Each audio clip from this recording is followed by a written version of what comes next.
What's going on, crime fighters, and welcome to the Film Cave, episode number 29. I am your boy, Knight. And I am Logan Swish. What's He up, sure everybody? Goddamn is. What it do, y'all? Welcome to the Film Cave, your one-stop shop for any and all things filming and a goddamn tainment. And we're back here for another week. I'm excited, and my lighting looks hard. Although I don't know what is with my lighting, and like why shit makes me look weird. I don't know. I don't like it. Doesn't tickle my fancy, and it should. But I apologize for your fancy. Yeah, my fancy is suffering greatly right now, and I don't like it. But anyway, guys, we got a pretty good show for y'all today. I'd like to think so. One away from 30. We're almost at 3-0. Dirty 30. I'm excited. 30? No, I'm not. I'm Okay, 31. Oh shit. Yeah. Well, thank you for that, son bitch. Just damn. Just rub it all in. Well, no, it doesn't click because I mean, you definitely don't act 30. You seem like you're, because my sister's 31. So I don't know. Just doesn't click for me. Yeah, thanks. It's nice to remind me that I'm old. No, you're all right. And just look at you. You got cut. You got a cut off shirt. You're killing it right now. You're not 31. You're an idiot. Anyway, y'all, what's going on? Welcome to the show. We want to thank you guys, whether you're watching here live or on playback. We appreciate it. We thank you so much. If you like what you see here, if you're familiar with the show and you want to see more, the best way, the easiest way, the simplest way is to hit that subscribe button.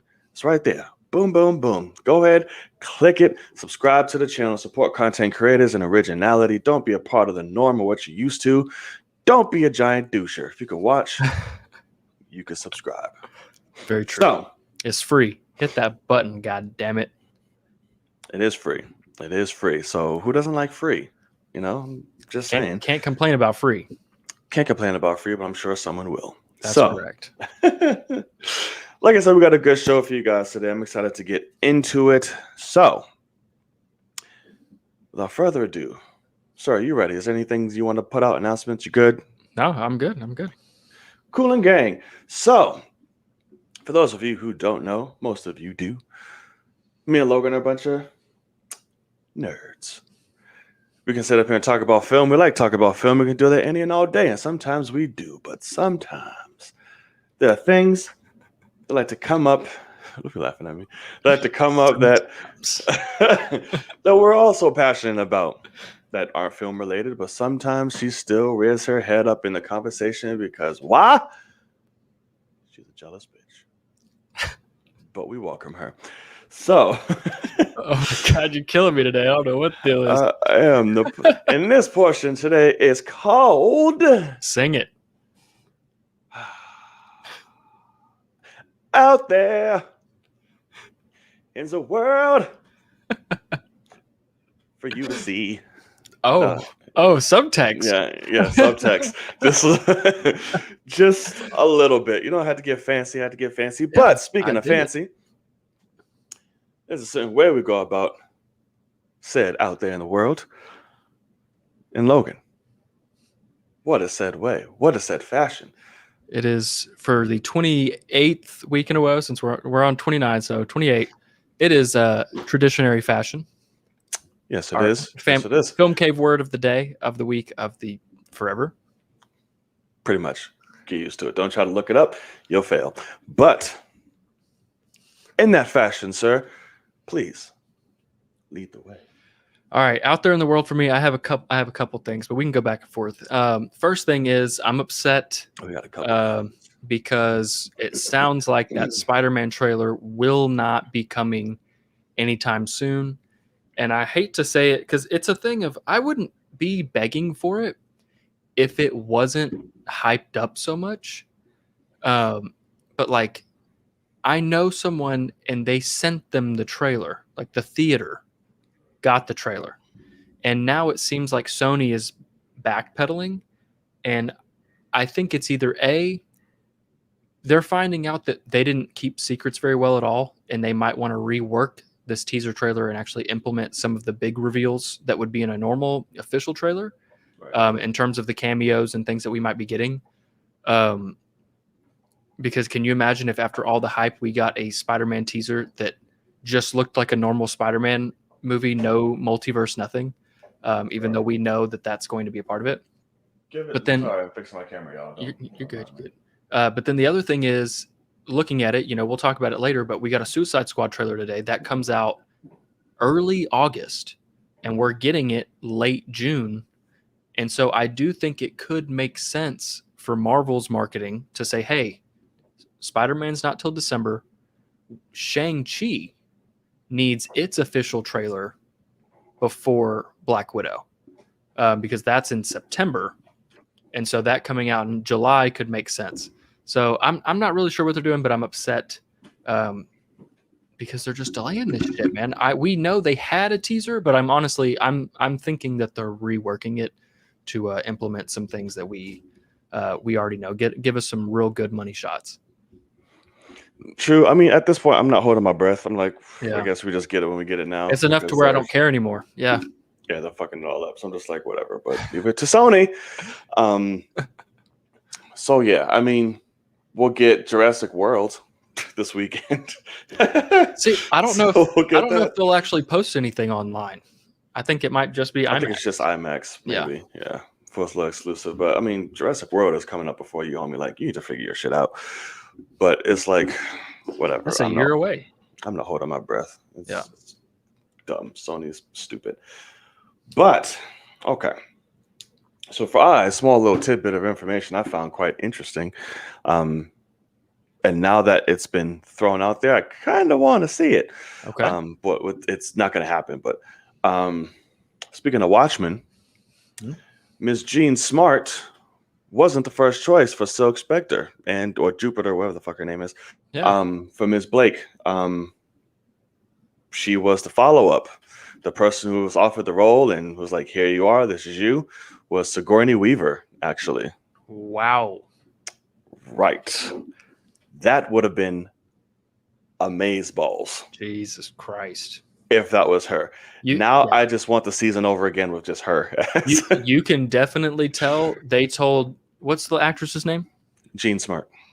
They said, Sigourney Weaver this. Right. Like, just do your best. Because no, that is so true. She is just being as best to her ability. She's great. I'm not going to say she is not great, but god damn, it's quite obvious that they were. Now that they said that, and looking back, at her performance, I'm like, wow, that's very Sigourney. That's very Sigourney. Yeah. Jeez. Yeah, but I'm all here for it. But go ahead, what you got? The other thing I have, just one last thing, is you're gonna be upset, but right before we watched this, I was eating dinner, and I did watch Mr. Chris Stuckman's review of F9. Oh yeah, I saw the thumbnail. Give two shits, but so I'm worried. I'm going into this thing. I'm not with the lowest expectations because he loved Mortal Kombat. And I thought that lost me in the first, 10 minutes. But he did say in this one, he said he's a big fan of all these movies. He loves them. They're as dumb as can be and whatever, but he can turn his brain off and have fun. He said, but this one is dumb enough to lose me over and over and over again. And so that really scares me. But he said, go into this like it's a comedy and you'll have a blast. And so that's exactly what I'm going to try to do. I'm going to go into this. I'm going to be excited for that Jurassic World thing. And then I'm going to watch a comedy. And he was like explaining why. And it is funny. So I'm excited for next week's Film Cave because I will tell you, after his review, this would be a movie that I would return my tickets. But this is Fast and Furious 9. And we're going to do this shit. And then we're going to have a grand old time next Tuesday, a week from today, we'll be talking about it and having an absolute blast, I think. Yeah, you guys don't want to miss that for and- sure. I can imagine. And if anybody missed us watching Fate of the Furious F8, that's on. I think it's on both of our channels. It is. And I did just randomly get a comment today. First comment on thing, because obviously nobody's going to watch it after the fact. Right. And the guy commented was like, "What the fuck is this?" Because it's just you and I sitting there. And I was like, "Yeah, I don't blame you." Yeah, it's fucking YouTube. I wish the copyright wasn't so fucking. Right. I wish just whatever. But yeah, I you know me, I give no shits when it comes. I'm excited to for the people experience. think about Fast and Furious, because like 9 times out of 10 already it's like going in with like this movie's the fucking worst thing ever in life, so I could care less. Yeah. So it's like it's whatever. Sure. It's not meant for the snob nose. It's not meant for the I know film. It's not meant for any of you bastards. It's meant to be a good time, have fun, go and fucking leave. So I'm like, reviews, I could care less. But I remember I did see that. I saw he's posted. I saw his thumbnail and his I was like, okay, I'm done. You know he thinks it's dumb. Right. So I'm just like, I'll pass. So yeah. Okay. So a little thing happened, which I'm not upset about. You seemed upset. Because I called it. Oh, in the moment, I very much so was. Okay. Because we had it. Yeah. But other people who were ace throughout the whole season just wanted to disappear. So I'm like, awesome. So the Nets are home right now. We lost. We did not make it to, the Eastern Conference Finals like we were going to. But fate and injury had other plans, as it did for a lot of damn teams, and still happening. Mm-hmm. But this series, damn sure, listen, this cemented KD worth for sure. The only way you can think otherwise is if you literally just hate the man, which is a lot of people, and sure, that's fine. Do you grow the fuck up? Yeah. But the way this man played Game 5 and especially Game 7 literally gave his all to literally nothing. Yeah. He had nothing, had no one. He had James Harden there, which literally was nothing because he was a liability on one leg. Harris is a fucking bum this entire fucking season. Kyrie's hurt. Yeah. He refused to put DeAndre Jordan in the entire series. It just had nobody. And KD literally, he showed up. Like, he proved himself, like, listen, if you believe he's the best player in the world, no argument. If you want to say he's top 2, there's no, like, he put everything out. And it sucks. But I'm like, minute Kyrie went down, I was like, I knew our season was over. And he carried it as far as he could, but he was literally burnt by that second, by the OT, because he's fucking human. He gave it all. Right. And it's like, of course, I got the comments. Of course, keep people along like, oh, this, if he's the best, da da da da. I'm like, I don't even have time to acknowledge this, have conversations with you, because you clearly don't know what the fuck sports is, how to look at it, how to digress it, what you're talking about. You're just going off emotion and being stupid and petty, and I just don't have time for you. Yeah. And then, of course, when this happens, everybody and their mother's bringing up LeBron. Why are you bringing up LeBron? There's no use to it. There's no reason at all to bring up LeBron. Yeah. But, of course, we know LeBron fans. So, that shit happens. So I'm like, there's complete reason for these two to coexist and be like, hey, we're the fucking best that's doing it right now. Yeah, correct. Even LeBron tweeting shit out like, homie, like, LeBron knows. Like, that's the thing. LeBron always is very supportive of everyone. Like, look at this guy going the fuck off. And so I wish people would look at that and understand the respect, because also these guys are fucking friends. Immediately, of course, squad. It's like, dear God. But yeah, like their friends, but like he acknowledged, like, this is what's up. You cannot blame KD for the loss. You cannot do nothing. It just, injuries happen, and granted, they're healthy next year, boom, they win it. That's what it is. But correct. I no longer care about this rest of this fucking season. I know that. I know that. There's no other teams I care about. In it. Yeah, God, yeah, I'm just like, I'm okay. Like, these last two, like, finals years have just been trash. like just plagued by so much where it was like this is dumb. I agree. So, and it's honestly, LeBron said this too. He was like, it's because they did rush the season back Yeah. after everything, and people didn't have proper enough amounts to train, nothing. So injuries and shit were bound to happen, you know. Yeah. But hey, what can you do? Yeah. But anywho, so yeah, there's that, and like people like Sir Squad Yeah. is what will get to the conversation. I'm like, y'all don't know what you're talking about. Can we just?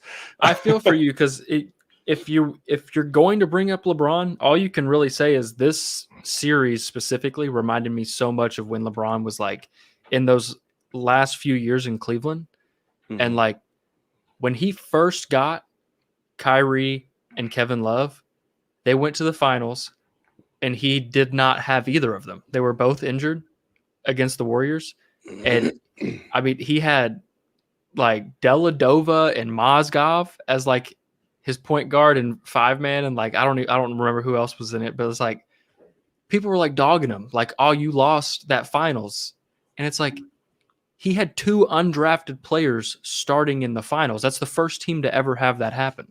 Like, right. and so he played his heart out. There's nothing you could fucking do. And so, I mean, at the one end of the man day, never wins shit alone, ever. I mean, yeah. I mean, at the end of the day, KD fucking balled out. Yeah. I mean, he went off as best he could. Ridiculously.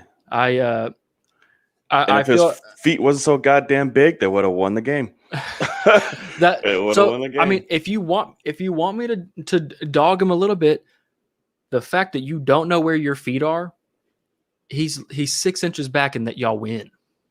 No OT. I can't put that on him. That's a lot of. So I mean, it is a thing of course he made the basket. Let's go to OT, but it is a thing of like that's the moment he's actually thinking about. He's not thinking about OT at all. And like now that he's home, he's thinking about the fact that he should have understood where he was on the floor because he easily could have made that shot 6 inches further. And so I feel bad for him. That's in the moment, though. I mean, no, of course, but I mean, if it was LeBron, anybody would be dogging LeBron too. So I mean, it's just I'm gonna give it to him. If people want the GOAT or best in the league conversations, I'm gonna give it to him. And so goddamn, that didn't sound good. Right. But no, I feel bad for y'all because it is obviously an injury plagued whole playoffs, everything. Yeah. And so I'm looking at these 4 teams. We've got Clippers and the Suns, and then the Hawks and the Bucks.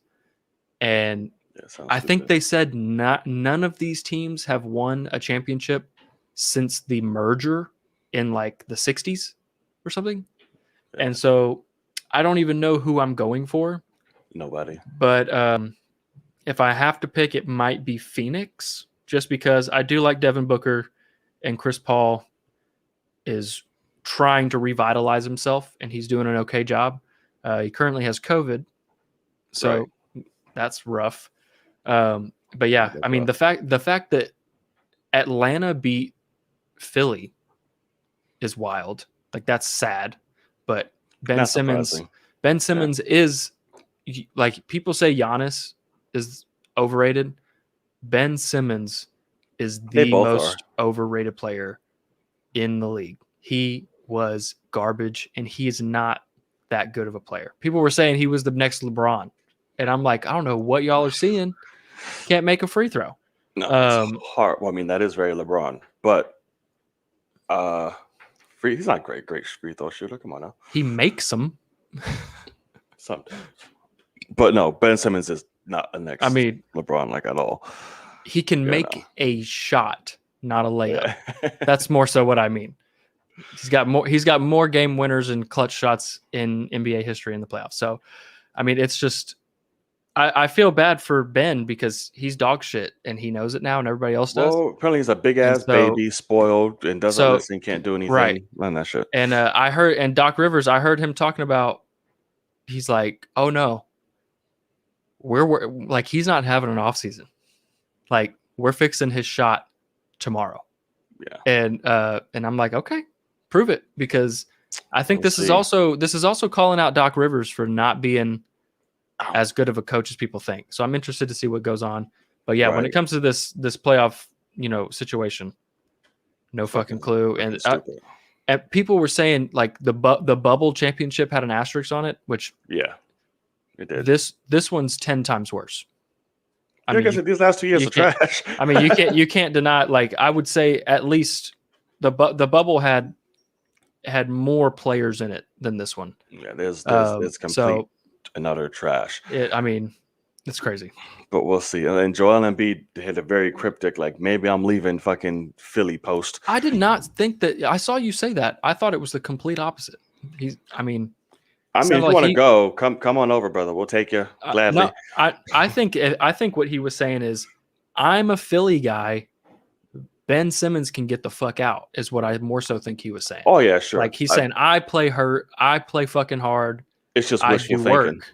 And yeah. But that's another injury-prone player. I was about to say, Joel Embiid is the most injury-prone player. Blow on Joel Embiid. He's like, ugh! Him and fucking Anthony Davis. Yeah. Are the worst.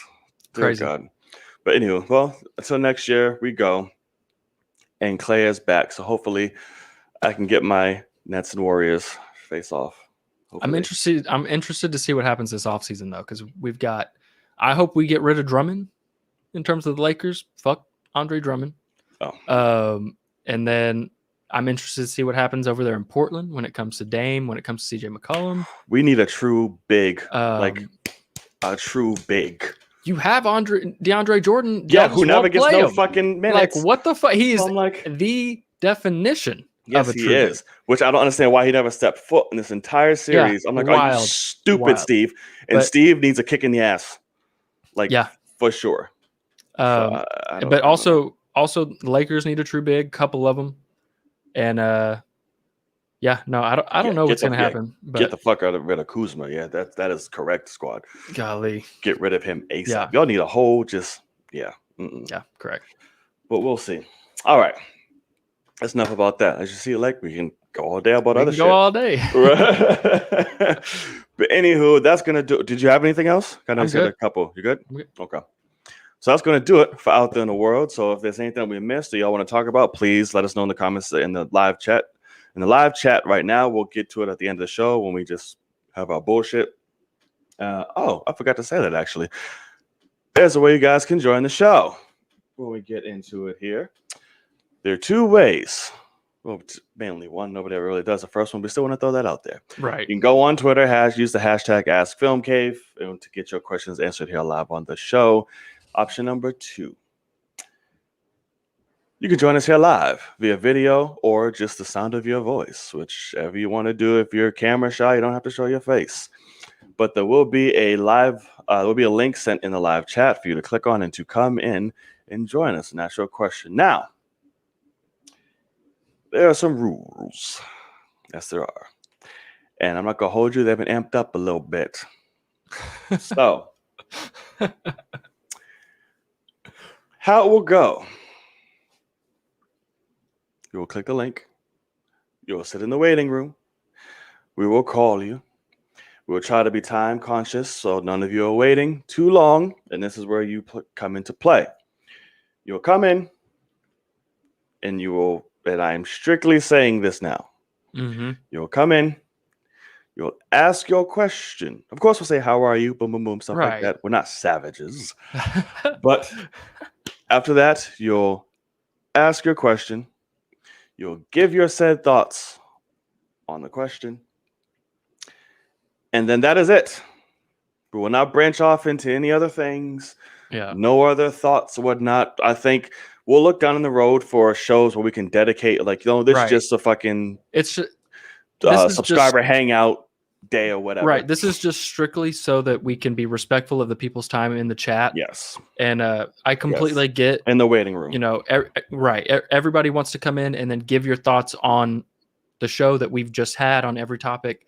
We just don't have the time for it, sadly. So we're just going to just ask the question. We want your thoughts on that question. Because a lot of times you throw something at us, we need an idea of what our answer is.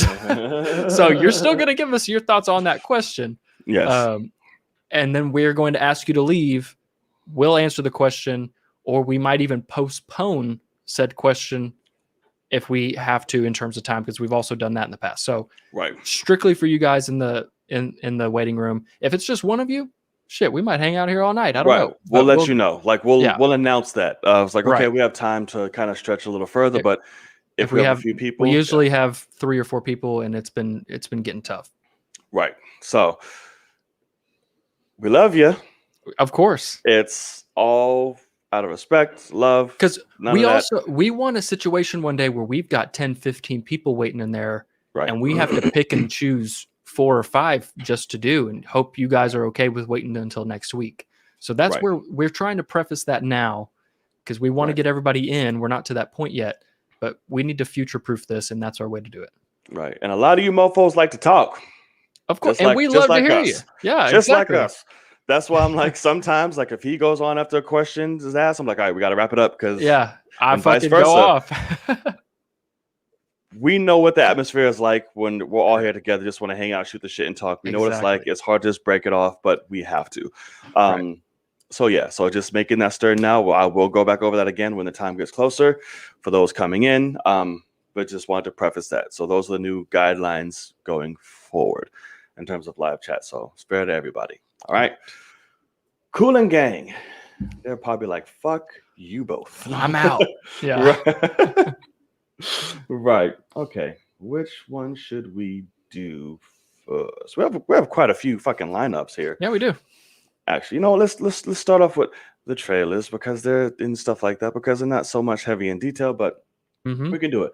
Let's start with the one that I'm least excited over, and that's the Snake Eyes. Snake Eyes trailer dropped. Well, I guess the official, because the other one was like a little teaser, right?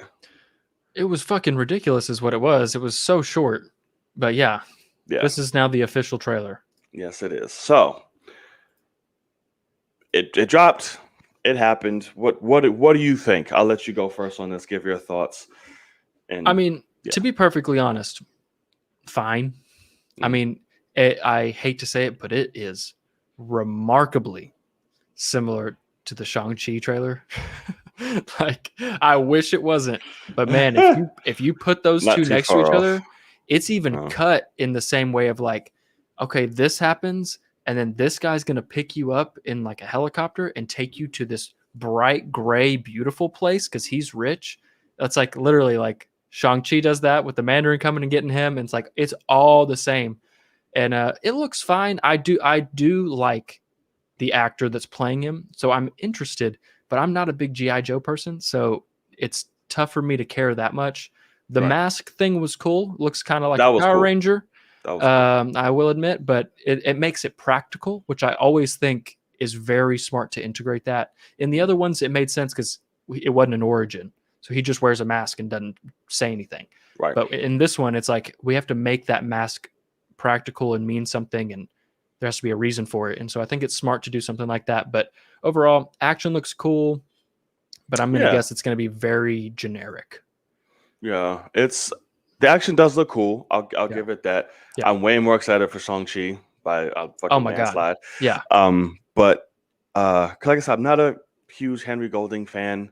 I'm still not convinced as him as like this badass Snake Sure. Eyes assassin. So I'm like, all right, fine. Storm Shadow looks cool. I completely keep forgetting that fucking Samara Weaving, is that her name, is in this.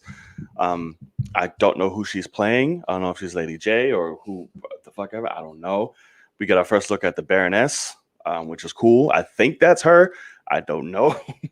So I'm just like, she looks like her. I don't know. We got Cobra. We got the name drop, so that's what makes me think it's the Baroness. But no Cobra Commander, none of that shit yet. Storm Shadow is cool. They're going with the brotherly story and all that. Got it.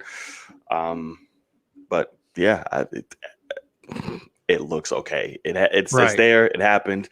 I'm not going crazy. Nothing too crazy. Right. I think the only outside the action, but they showed us that in the previous shit. The only thing I found cool was like the suit. Like at the end, it was like the shit. I was like, oh, that's cool. Minute that shit goes on, he better not talk worth a damn. I know that. But really? Yes, no, he should. Snake Eyes, synonymous, all this shit you see that is silence. I don't want to put it on. Once he gets the helmet, he can't speak. Yeah, once his vow happens after something experience and happens, whatnot. Then that mantle is taken upon, and the Snake Eyes and all that shit no longer speaks, just a silent So, badass. are you thinking once, like for instance, in the trailer, that shot where he puts it on, is he allowed to then take it off No, that's after that? like Oh, I think you're gonna be upset. not in public. That's not like a public thing, like people around like, oh, here's my face. Never. No. Really? Yeah, Okay. no. I'm gonna be surprised if they follow that. Right. The way it's If seeming they right now, need to. it seems like that helmet might just be a helmet to start, and he takes it on and off, and then he will eventually, probably at the end, Yeah, I'll call have his bullshit. vow. I'll call bullshit and mean, I'll be pissed. okay, I'll be like, wow, because you are not about to it's kind of the point. 1990 fucking dread this bitch, and where you're not supposed to take it off, and all I'm seeing is your fucking horrible contact lenses throughout this whole movie. Like, Yeah, I will be damned. Like, pull a dread of like 20 fucking 15, 16, whatever the hell whenever it that came out. Right, that Went badass hard. that still did not get a sequel, which is dumb. But pull that. Give me all Yeah. the golding you want. Minute the fucking vow happens and the suit comes on, I Right. no longer want to see golding. And see, I just think that the vow might happen after the suit, but we'll just have to see. With how it's laid out, I just don't think they would show us if that was it, because he also seems like he's in front of a bunch of people, like on the run. He's like about to get on a motorcycle and go. Yeah, that's pissed me off. That's why I'm like, So- I don't know if that's like the end of the movie. Like the silence happens, I'm getting the suit, I'm putting it on now. Like it keeps getting hinted at throughout the film. We see glimpses of it. And then at the Sure. fucking end, I'm like, you are now Snake Eyes. Whatever the fuck. Click, click, click, click, click. Do you shit and drive off. Whatever. Your people saw you. That's it. But I'll need everybody in the mother seeing you. Yeah. Sure. Sure. But yeah, whatever. I don't know. We'll see. We'll see. Because apparently the director of Snake Eyes, I think, was attached to a Nightwing movie for a bit. And like he just came out saying he still hopes that that's the thing. Okay. We'll see. We'll see. Whatever. But all right. So, well, let us know what you think. Are you excited about Snake Eyes? Do you care? Or whatever. Let us know in the comment sections or keep it going in a live chat. And we'll definitely be on the lookout. So, another one that dropped is one I am very excited for. Correct. And that is the Squad of the Suicide. Just dropped its Rain trailer. Whatever you want to call that, where it's splooging all over everybody. And this was pretty damn amazing. So, for those of you who haven't seen it, I would like to see it again. So, we're going to see it again. Oh, I would not recommend that. No? We're immediately going to get copyright claim. Yeah? So it's called Rain because that's the original song for the trailer and the movie that plays throughout. Yeah. I got copyright claim before it finished uploading. I would not do that. Fuck, I keep forgetting your shit's attached to this too. God damn it. Because it doesn't affect me. It doesn't affect you, that's true. We can go frame by frame if you want. I just wouldn't play it. If that makes sense. God damn you, Logan. Well, it's called that because it's a song. I wasn't paying attention to the damn song. I heard Rain like one time with the song. I was like, all right, whatever. All right, so never mind. We're not going to watch it, but we can talk about it. We can definitely talk about it. A lot more, I don't want to say serious, but kind of like grounded like trailer. Mm-hmm. Spotlighting Idris Elba, which is literally just another fucking Deadshot carbon copy. I was going to say the exact same daughter, thing. jail. Okay, fine, we got it. I forget his name though. What was his name? The character's name? His real name? Yeah, it's like his villain name. Bloodsport. Bloodsport, yeah. There we go. Bloodsport. Which is great. I liked the little 2 seconds of him with him and Waller. Like, you threatened my daughter. I was like, okay, acting range, got it. Viola doing the flare nose, I mean business, all type of shit. Go ahead. And then we went into Suicide Squad territory from there, and it was just madhouse, and it was awesome. We got a lot more Pete Davidson, a lot more Weasel, some cool Harley moments, King Shark getting fucking smashed into a building by Starro, a whole bunch of all his little mind control star things flying all over the place. I was like, oh, they're control. I want to see it on people's faces. Exactly. And just start all that shit. But overall, trailer looked really fun, awesome. very James Gunnian. That man knows how to pick great music for trailers. I tell you. Correct. But yeah, what are your thoughts? What are your thoughts? I mean, first thing is exactly what you said about the whole Bloodsport is just Deadshot. Like you can Yeah. tell James Gunn wrote the movie and was like, Will Smith, would you like to come back? And he was like, I'm good. And he was like, okay, I'll just swap this character out. We'll throw in Right. one line about a Kryptonian bullet, and he's Yep. now Deadshot, or he's now Bloodsport. Yeah. And everything else is the exact same, which It is is. rough. I'll be honest. This Just trailer with a better known actress who has yeah. a daughter. Yeah. This trailer didn't necessarily blow me away, but I think they're doing Yeah. that on purpose because none of them really have. They've Right. all been good and Right. or very good, but none of them have been great or Just unbelievable. or aesthetic anything. shows and shit, you know. A ton of action and just kind of showing you the actual tone of it. Mm. I will admit some of the comedy in this trailer didn't work for me very well, but I think context will help because it's just the dumbed down like. Oh, I like that. Like, oh, he's a weasel. Like he's harmless. Oh, but he has killed 27 children. It's like, okay, that's that's a childish way of telling that. Same thing with John Cena and his buttholes line. Like, so I'm starting to think, I don't know if this is just something that John Cena likes within his character, like this little kind of like homoerotic like jokes or feeling and type where he's just always talk about dicks or buttholes or doing whatever stuff. And like a majority of his movies is dicks or buttholes. Listen, I'm not mad at you, brother. Do you? But I'm just like, it was funny. I didn't mind. It's like, so that's slang for a butt. I'm also childish. Right. And no, I mean, it's not that, and it could work very, very well in the actual context because that's also the scene where King Shark's going to go hand, and that killed me. For fuck's sake. Yeah, exactly. So, but the thing with John Cena is because I was a massive wrestling fan. I said this in my video, but I was a massive wrestling fan. He was my favorite as a kid when he showed up because he was the white guy that was trying to be a black guy. Right. And that's who I was too as a child. And so I just was like about that. And so now seeing him anywhere he goes in any movie that he's in, he wants to be a funny person. Obviously not F9. He's not going to be this, but he wants to be a funny person. But the way he does comedy is he's stern and he just says weird shit with a straight face. He can keep a straight face is all it is. And so, no, it does work, but it is a thing of, you can tell James Gunn was like, I have this idea for this character and how I want him. He's literally John Cena and what he's trying to do right now. I'm going to cast John Cena. And I still struggle with it because I see the wrestler John Cena and he's just acting a fool, making himself look dumb, but that's the point. And so I'm obviously excited for this movie, but that line it didn't hit for me. I'm just like, oh God, John. Like it's more so just like I'm a big child. And well, no, and I could love it in the context, but overall, though, it looks batshit crazy. I think they're hiding a ton of stuff, which is so exciting. But yeah, they're letting Starro out there. I'm looking at the shot right now where he grabs King Shark and just flings him, and that's like one of the shots where I'm like, holy shit, this is going to be a giant film. And they're trying to make you feel like they're only showing you shots where it's close-ups of people fighting hand-to-hand or running or something like that. Like, no, there's going to be some giant, epic shots of action. Yeah.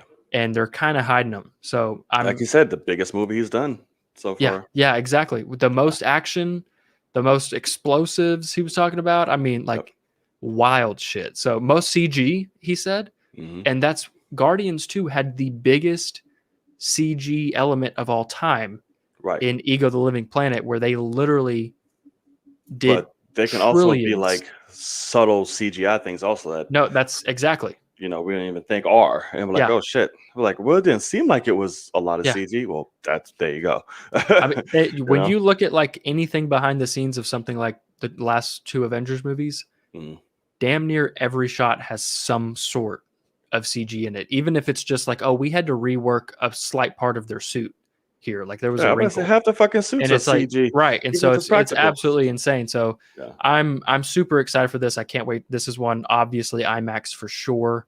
Oh yeah. And I mean he keeps saying it too. He's like, this is meant for IMAX. So I'm excited for sure. But I could imagine the Starro scene alone. I'm sure is just like oh my god, IMAX. yeah, oh my god, I can't wait. And if it looks so fucking weird, that's what I get excited about. Mm, Is Gunn is good with personalities, and every single one of these characters is fucking wacky. yeah. And so, like Polka Dot Man You put me screaming that next to he's a fucking werewolf. and Polka Dot Man screaming that he's a superhero, and Oh like yeah, I'm like, what? What do you mean? So I'm a I'm superhero. Oh, like it's Jesus Christ. so crazy. So I'm Right. excited for sure. We'll just I hope it comes sooner. Hey Matthew, what's going on, Matthew? homie? Yeah, What we'll it do, get to man? that. Yeah, she is coming. She is coming for sure. Yeah, But say that again. She is coming for sure. Let's see. All right. So sorry, kids, you should be in bed anyway. But yeah. So Suicide Squad, looking very much forward to it. Good trailer. I don't Yeah. need to see any damn more. I'm good. No, I'm good.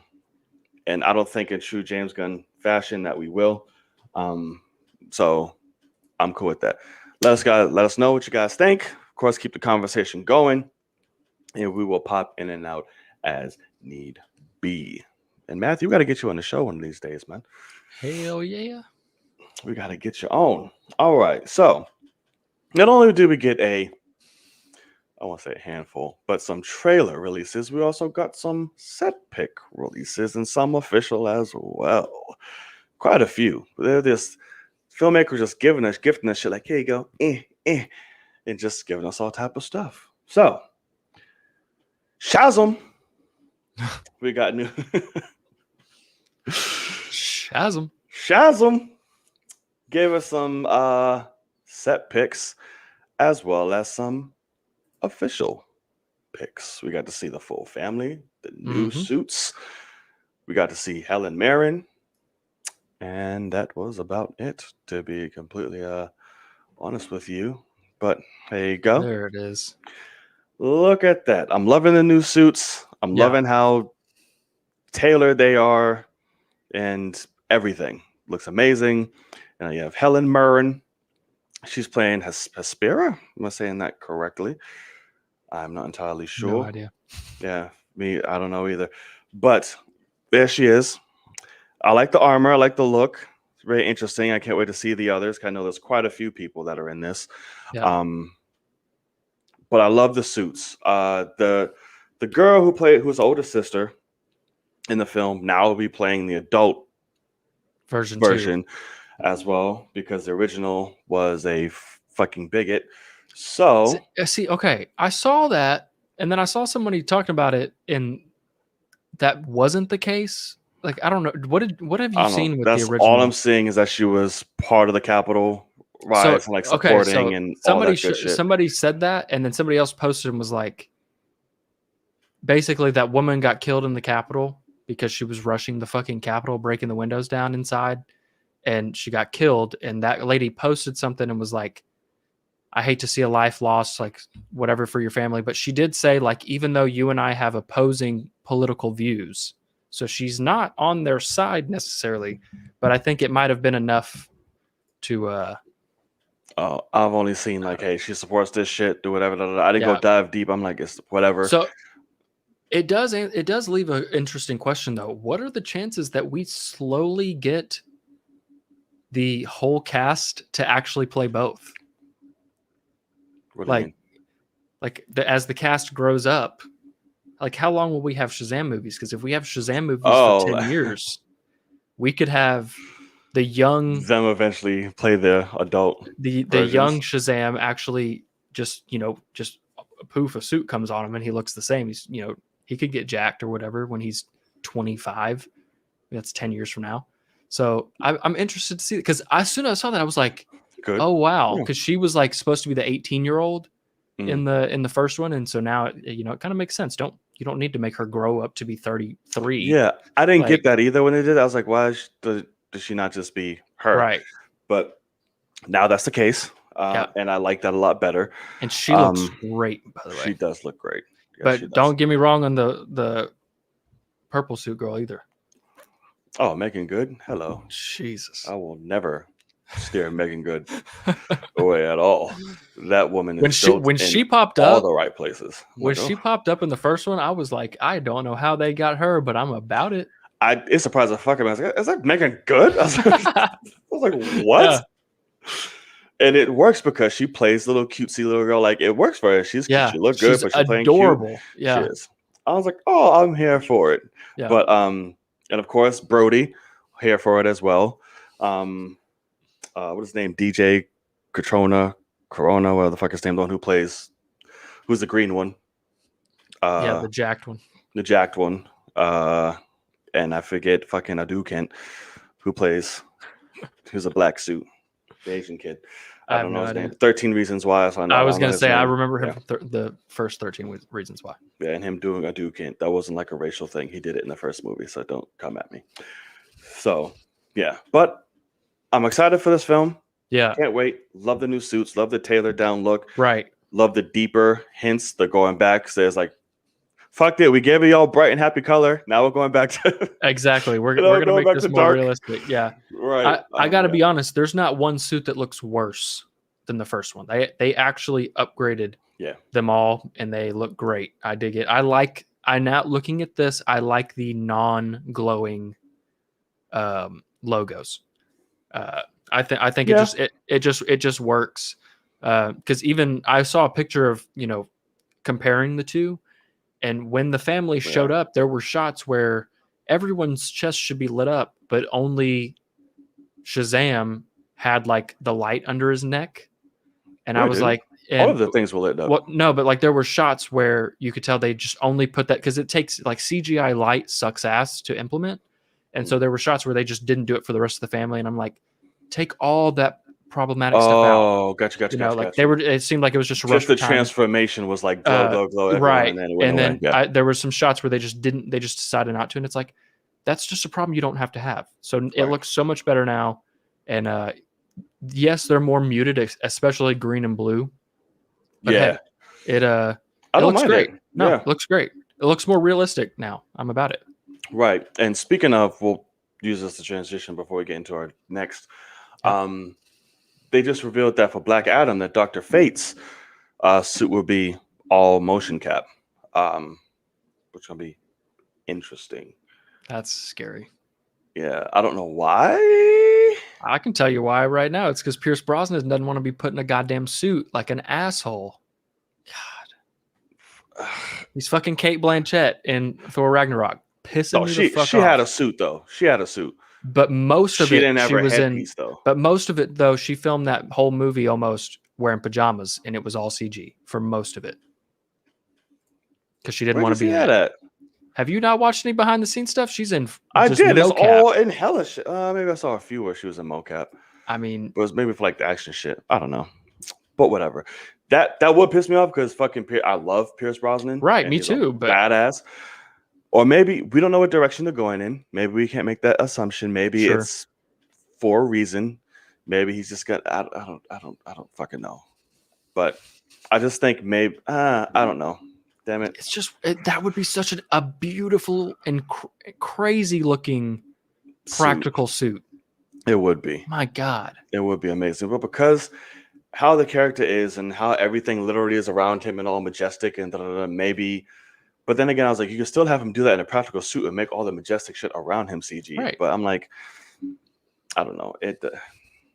I'm gonna ride out.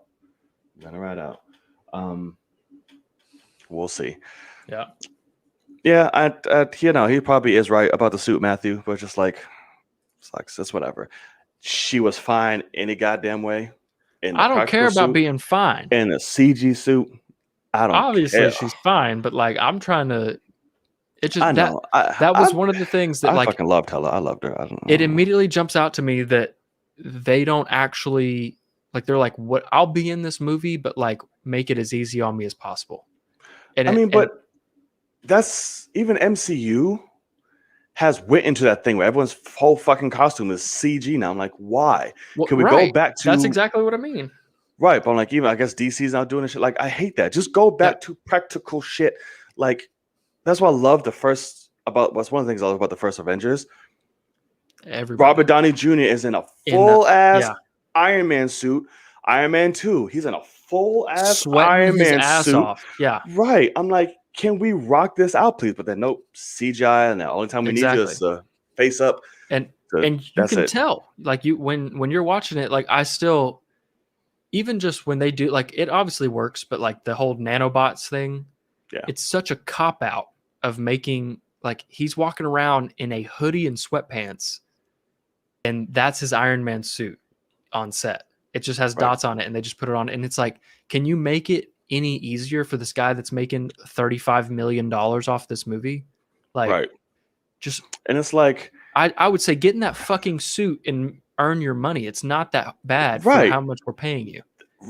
Listen, hopefully one day I make it to the fucking screen, do whatever. Please.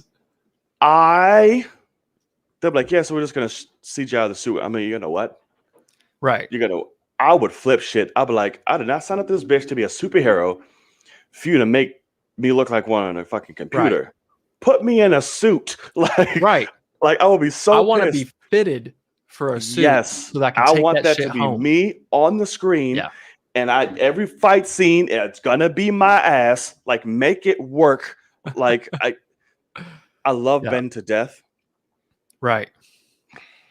We know. None of that was him. Yeah. So I'm just like, God, if you're gonna be a superhero, be a superhero. That's my only thing. Yeah. I mean, and that's the thing. Yes, Matthew, like, Disney does CGI suits better. They're great now. I mean, you really can't tell. Fucking join us at the perfect thing. This man is Right. like 90, still And in a he's in all C3PO of suit. Be like, all hey, 9. everybody. Like, He's in that motherfucker. Yeah. What's 90, his name? heart could stop at any second from heat exhaustion to whatever the hell. But he's like, nope, got to do it for the fans. But I hate to say, the last time I saw DC that I remember do a full CG suit, Green Lantern? Yikes. Like, that shit was bad. Obviously, technology is much better now, but like, Right. if they don't care, then that's a problem. So we'll just have to see. But Anthony Daniels, is that who plays C-3PO? He's a fucking badass, Anthony whoever it somebody. is. Because he has always been in that suit. He loves it to death. And Fucking Warwick Davis is right. every fucking creature in Exactly. Earth in Star Wars. And he's a fucking 50 or 60-year-old, Anthony Daniels. dwarf. And like, he's like, I'm fucking this up. What's up? Yeah, I put me in whatever. And if the guy that was in R2D2 hadn't died, he'd probably still be asking to be in it. Chewbacca. So, and no, R2D2 originally had a person in him. But yes, also Chewbacca. Oh, I thought you. Oh, that's right. I forgot about R2D2. But yeah, Chewbacca. R.I.P. I know. But yeah, okay. Peter Mayhew, my boy. Yes, that ginormous man. Yes. All right, so moving on to the next.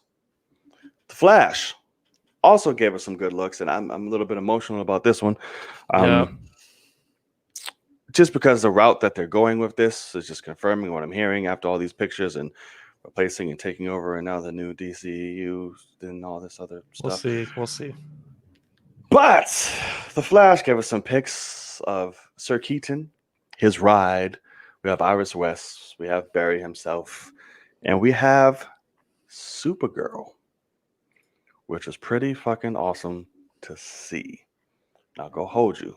But we got Sir Keaton rocking the old school, look, hairstyle, just old. That's very Batman animated series to me, right? I fucking love that car. I love that. And then her, yes, Miss Cute Stuff. How you doing, Cara? How you doing, girl? She look good. I hate the abs on that. It's a superhero suit. They're gonna do it. I know. They don't look like abs. Well, remember she's also in a harness right now. So that's the thing is I need to see it afterwards, but because we've all seen Black Panther's suit in Civil War while they were filming, and it was god awful. Yeah, so I'm gonna have hope, but I hope they don't keep that because it just looks like she has spikes coming out of her belly. Yeah. Very true. But I love these pics. Keaton looks good. Yeah. Where he's at, like where they're at filming this, it looks like fucking 1990, whichever one it was. It was 92. whatever. Batman Returns. It looks very much that they look like they're at the City Hall steps where Bruce Wayne met the Joker in '89 and was like, tried Harvey Dent. It looks exactly where that shit's at. But I'll get into your thoughts about all this first, and then we'll get into the rumors of what we're hearing. So, what do you think about the pictures and all that stuff? It's exciting. It is exciting to see Keaton. Exciting. You know, I hate to be the first person that's like, you know, I feel like Keaton might be losing money or something, or maybe he's just smart and he's just like, yeah, sure, I'll take all these roles of like. It's a thing of like, okay, it's surprising to see him as like a Spider-Man villain, and then they're like, hey, would you like to come back after 20 years and do Batman again? And so I just get worried that like, is he in it for the right reasons type of thing? But if he is, I doubt he needs the money. I know, I would hope not. But I mean, Johnny Depp is, you know, broke as shit. So I hope not. But he looks great as like, it's weird that I can look at, we haven't really got to see Pattinson, so I'm going to leave him out. But like Christian Bale, Ben Affleck, like I look at them, I see Bruce Wayne, and somehow that image right there is also old Bruce Wayne. Oh yeah. Weird though, because he looks so much different. Yeah. No Bruce Wayne at all. Yeah, exactly. So now, heard you. And you know more about this storyline and stuff than I do, so I'm going to let you go off in a little bit. But yeah, overall, because I have heard people say this looks like it's the end of the film that they're filming,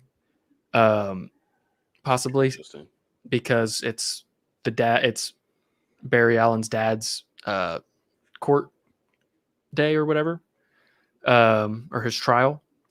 So, but yeah, Supergirl. I think that's a through line, to be honest with you. Okay. But Supergirl, I like the suit if they take those abs away. And then, yeah, I mean, the car, that Bruce Wayne car. Sexy as. Oh my God. Oh. Give me that. And then, yeah, obviously Keaton, it's weird that I'm immediately like, holy shit. Like, it's old Keaton just going and putting in the suit. But I'm just like, wow, that's fucking Bruce Wayne. Let's go. It's amazing. I can't wait to see in full suit. I love this because everything that they're giving us just means that they're saving the best for last. So let us see those set pics of my boy. Let us see some official pics of my boy. And it'll be complete. I don't know if we're going to do a suit. I don't know if he's going to be in the suit. I don't know. Like I said, that'll be my dream thing. Open up the film, have him be a badass Batman moment. Cool. Then he can be Bruce. I think if he's in the suit, we don't see it until the film. Which I'm fine with, because I will straight up die. Yeah, so I'm like, I'm completely fine with that. Or at least a trailer. Like give me official. like a end tag or like a trailer. Oh my God. If y'all I'm getting emotional now thinking about it. I don't know if he would be the end tag of a Flash trailer, but yeah. Yeah, you're bugging. I'm sure he would be. If it's the start of the movie, anyway. No, I'm talking about the end tag of like a trailer, not like. No, but why would they put the beginning of the movie as the end tag of a trailer? To get you hype. But like, listen, it's Ben, bitch. Okay. Like, it's the best Batman right there. Get hype, because people will fucking lose their mind. What? Yeah. Come on, dude. And it's like, so speaking of that, there's word. Yes, Matthew, we saw the logos.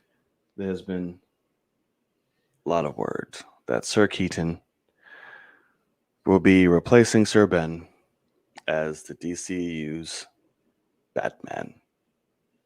DCU, whatever the fuck you want to call it.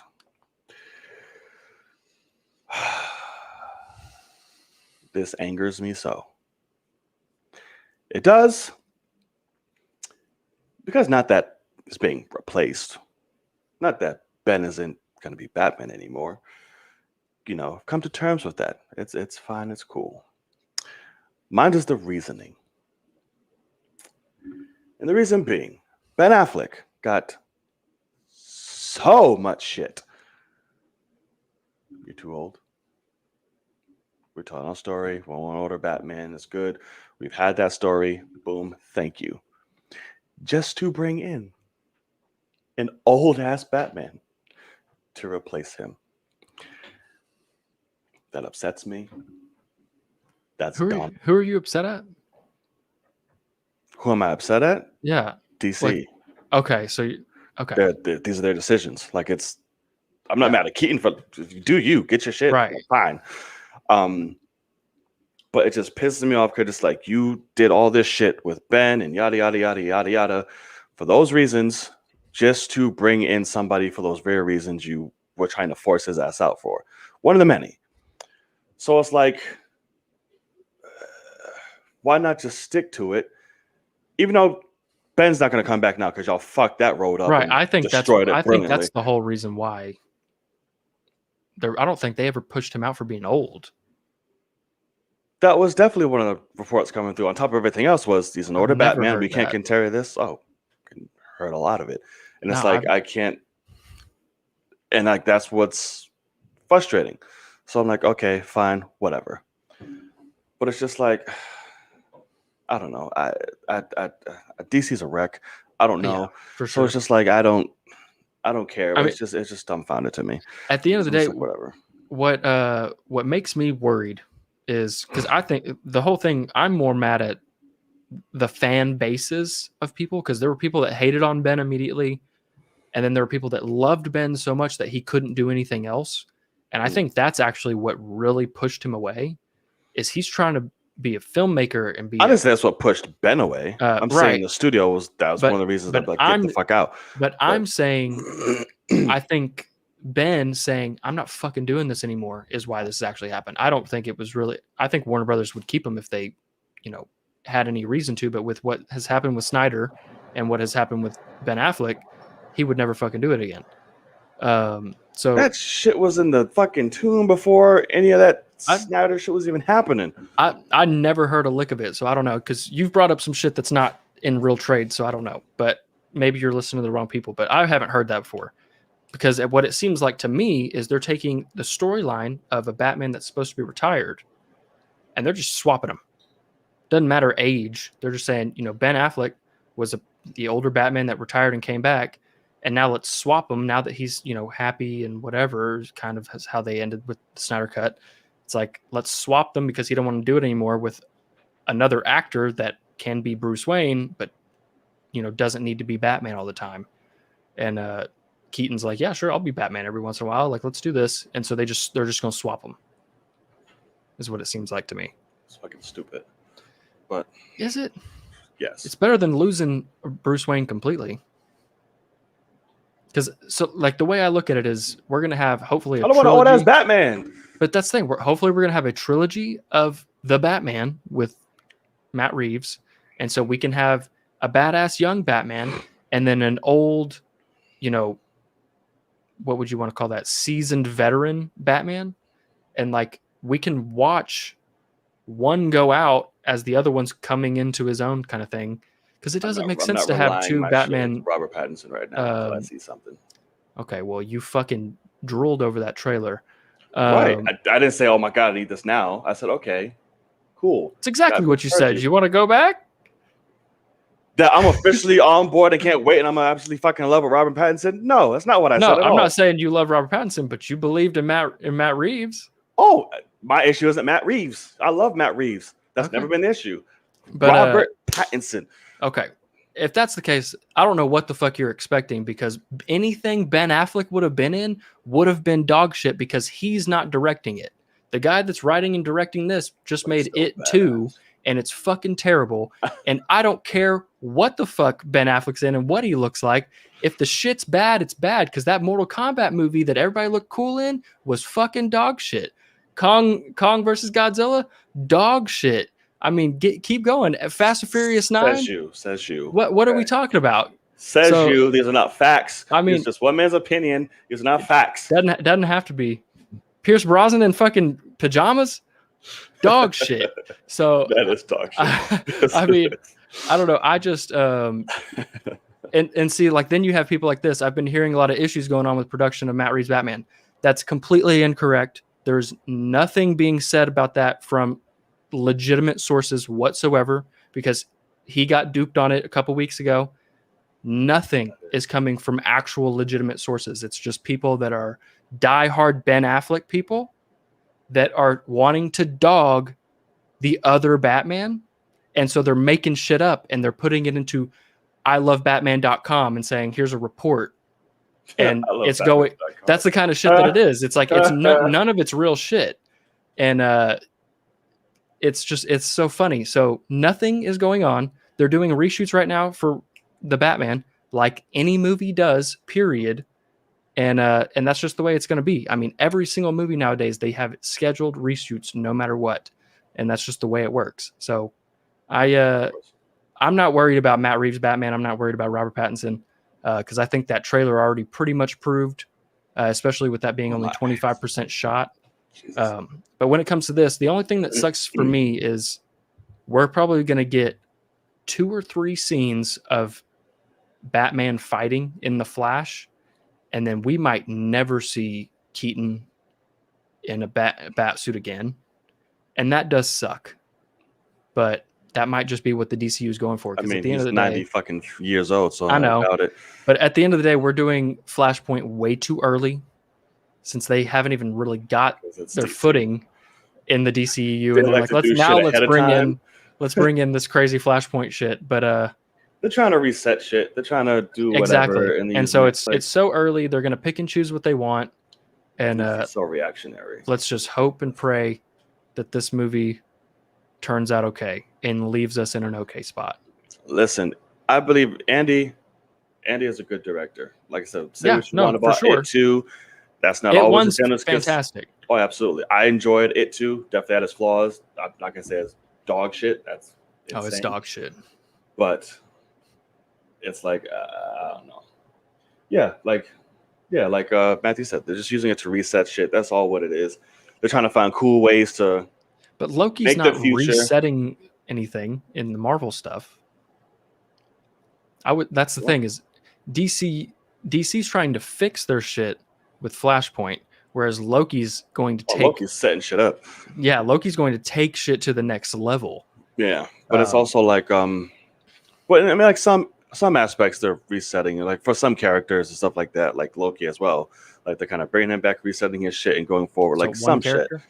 Shit. Hey, it's a transition for it.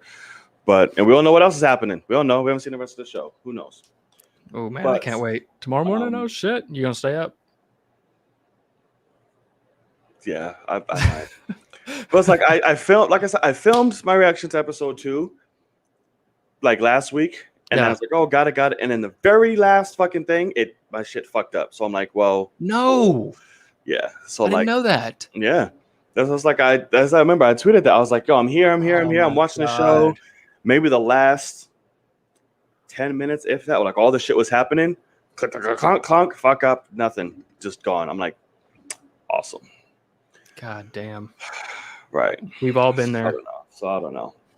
Fuck. Pisses me off. Yeah, we know what you mean, Matthew. That's why I was kind of reiterating it for you. But yeah, so we'll see. Like I'm excited either way. Keaton, yeah, sure, got it. It's my Batman. Got it. Because Bruce. I'm also just not even sold on Ezra as Flash. So I know you are. You're obsessed with anything that's related with DCU right now, but that's okay. That's completely false. What? I told you that. Well, I like Ezra. Besides Wonder Woman. I was like, I like Ezra. What are we talking about? What else came out that you didn't like? And plus, he looked good, so I'm not gonna be mad at it. But Amber Heard looks good, but I still beat the fuck out of her. Fuck her. Fuck her. We're good. We can keep going. But okay. I'm not sold on Ezra, but that's okay. Yeah. As he's running like this. I don't care. Put that ass, and then see that we're going off script here. So, yeah. So that happened. Flash picks were good. Happy. Let us know what you think in the comment sections below, whether watching it live or on playback. Are you excited? Hashtag Keaton stay. Hashtag Ben come back. I don't know what the fuck y'all want. Just sound off in the comment sections below. Hashtag Batman? Or hashtag Batman. Exactly. Hashtag Batman. Love them all. If they showed a picture of the two of them together in the bat suit, I don't think you will ever see me again because I just might. I think that would be such a poor decision. I would crow. I know. I'd save it for the movie, but I'm just like, No, not because of that. what? It's because hold on. It's because Michael Keaton is 5'9", and, and Ben Affleck is 6'4", 6'5", and he's gonna be like, I'm Batman. Our real universe is Batman. Oh God. Get out my face. Look, oh God. Okay. I know. Maybe he can be sitting down and Ben can be standing. I don't fucking know. Don't get me wrong. Here's what could happen, and Ezra could actually pull this off because of how they're playing him. Give me a joke whenever he goes through to the other place and he has all of a sudden it's Keaton's Batman and he looks at him and goes, my Batman would kick your fucking ass. Right. Like if we got something like that. It was like, you're a little thing. You're a lot smaller than I. I'm not used to this. Be like, let me hear your voice again. Right, but like, whoa. Okay. Right. You're scaring people in Gotham. Right. Like, where are your muscles? I'm not used to this. You must be real smart. Right. Right. So, okay, moving on. So this is an interesting story. This is what I'm very, because when I saw this and I read the reasoning, I just died laughing. So I'm like, okay. So I don't think you know about this. I don't think I do either. Tell you about this. Yeah. So it's very, it's appropriate. Okay. Giving the week, but we got some answers. Oh yeah, coming up. Such bullshit. Go ahead. So the beef of the Furious. For those of you who don't know, I'm sure you do. The Rock and Vin Diesel had a feud for quite some time. We didn't hear much from The Rock other than candy ass some bitch and him talking shit and just doing what The Rock does best. Yep. Because nobody's gonna fuck with him. But Vin Diesel finally came out and gave some reasoning as to why this feud happened, and it's interesting. I'm like, okay. So nice try. He did it there. He did an interview with IndieWire. Obviously promoting the new film, and I'm not gonna pull it up for you all to see. I'm just gonna read it so we can go through. Okay, it's a lot. But like I said, we've heard The Rock make several shit like calling him like chicken shit, candy ass on social media, all type of shit. And of course, Tyrese got involved and fuck him. We know how that went. So Vin Diesel's giving his thoughts on it, and it may not be the way that you think. The Fast actor and producer said the tough love he gave The Rock in trying to get a great performance out of him is what led to the reported tension. What? Vin Diesel says, it was a tough character to embody the Hobbs character, Diesel said. My approach at the time was a lot of tough love to assist in getting that performance where it needed to be. As a producer to say, okay, we're going to take Dwayne Johnson, who's associated with wrestling, and we're going to force this cinematic world audience members to regard his character as someone they don't know. That whole thing right there, first of all, I was like, the shade is real, and that's bullshit. Yep. But, okay. And this is also why they're going to this. Diesel seems to be forgetting that while The Rock will always be associated with his wrestling career, he wasn't exactly an acting newbie, which he was not by the time he debuted as Hobbs in 2011's Fast Five. This man had a slew of acting roles before Fast even touched this shit. He had dramatic roles, he had action roles, he had all type of shit.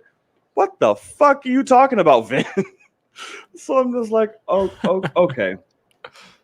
But however, Diesel maintained that he needed to step in to get the Hobbs performance he wanted out of The Rock. Diesel said, Hobbs hit you like a ton of bricks. That's something that I'm proud of. The aesthetic. That took a lot of work. We had to get there, and sometimes at that time, I could give a lot of tough love. Not, the fuck is that word? Villainesque? Villainesque, I guess. Villainesque, yeah, I guess. I've never seen it in that way. I didn't know that's how you spelled it. But cool. The more you know. But I would do nothing, and I'd have to do in order to get performances anything I'm producing. So, and that's it. That's all everything. Yeah. So this is bullshit. Like, here's the thing I noticed about Vin Diesel, and this is what I like. This is what I like about Vin Diesel, because these are the fast movies, but he takes it with such seriousness, such love. He has such appreciation for the films. When he talks about them in interviews, I buy it. I get it. I don't think he needs to go that ham on a Fast and Furious, but I get where you're going. I'm appreciate it. I'm here for it. Got you. But you use this as a catalyst as to why your beef was what it was with The Rock, to say it was tough love. You need to get a performance out of him. You do know The Rock's a better actor than you, right? Like, you're aware of this, right? Like, it's like, Yeah. the man had dramatic roles before this. Like, he had Faster, he had Gridiron Gang, he had Snitch, he had dramatic movie moments in movies. Like,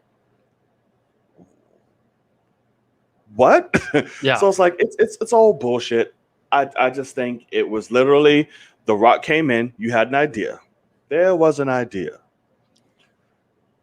to get The Rock into a Fast and Furious film. Once that idea happened, and he blew the fuck up on your franchise, and the studio was like, wait a minute. Hello. Hey, Dwayne, come here for a second. It's like, I'm just filming. It's okay. Come. Yeah. We gotta talk to Yeah, you. believe me. Yeah, it's fine. So thank you. You've built this franchise up more than we could possibly think of. What do you think of this? Vin Diesel fought word. It was like, no. Right. No. And that's where it started. Good try, pimp. Like, you tried to mask this. Heard you. But come on, bro. We all know why. What are your thoughts? Go right. No, I mean, this is obviously hilarious because we all remember, like, the fucking rundown, the Scorpion King, fucking the rundown, Walking Tall. Tall. Oh my God, what the fuck? Like, I love that movie. But anyway, I love that. Like, it's so good. Get your lights fixed. Anyway, tail lights fixed. Oh, guys, what's wrong with them? It's broken. They're broken. Oh, I love that movie. So good. But no, like, we all remember when The Rock was like, oh no, they came to me and said, we need you to save our franchise. Right. And or like, he went to them and was like, if you want me to save your franchise, I will. And they were like, please. Right. Because at that time, they were calling him franchise aggro. He was going into all these franchises, G.I. Joe, all this, and was like, whoop. Yeah. And and I mean, it worked. It's quite obvious. And also, with Vin Diesel saying this, like, Hobbs is not a difficult character to play, especially if you're The Rock, because all you're doing is being a wrestler.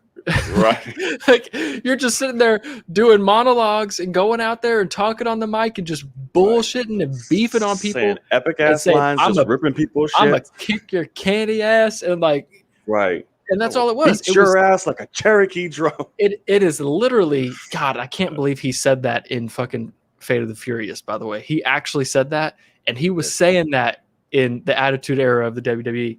Oh, but, yeah. I mean, so it's just so funny for him to say this. So, like, I have a guy right here. I retweeted it, but this is obvious, but this is what everyone understands this. But this guy said, look, I'll defend Vin Diesel as a talented actor based on his earlier stuff.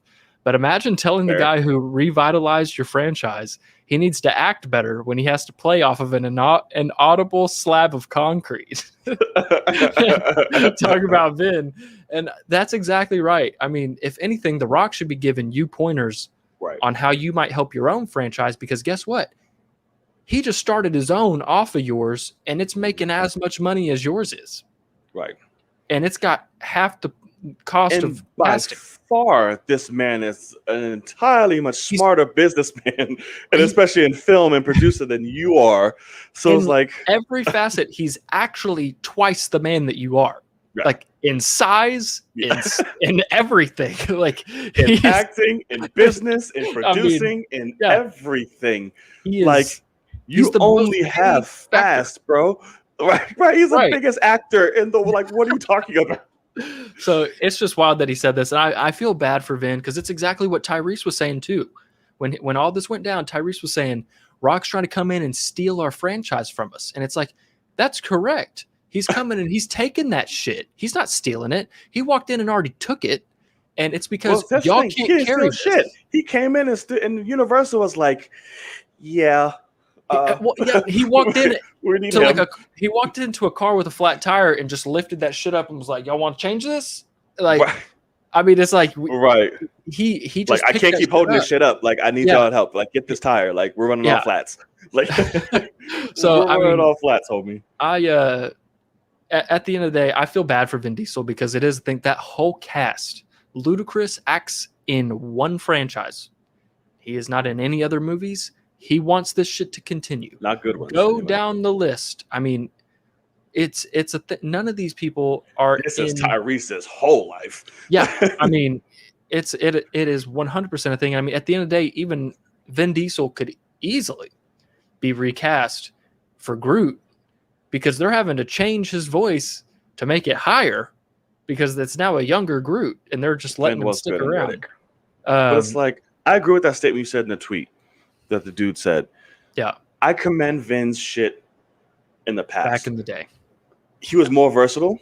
Yeah. Oh, completely.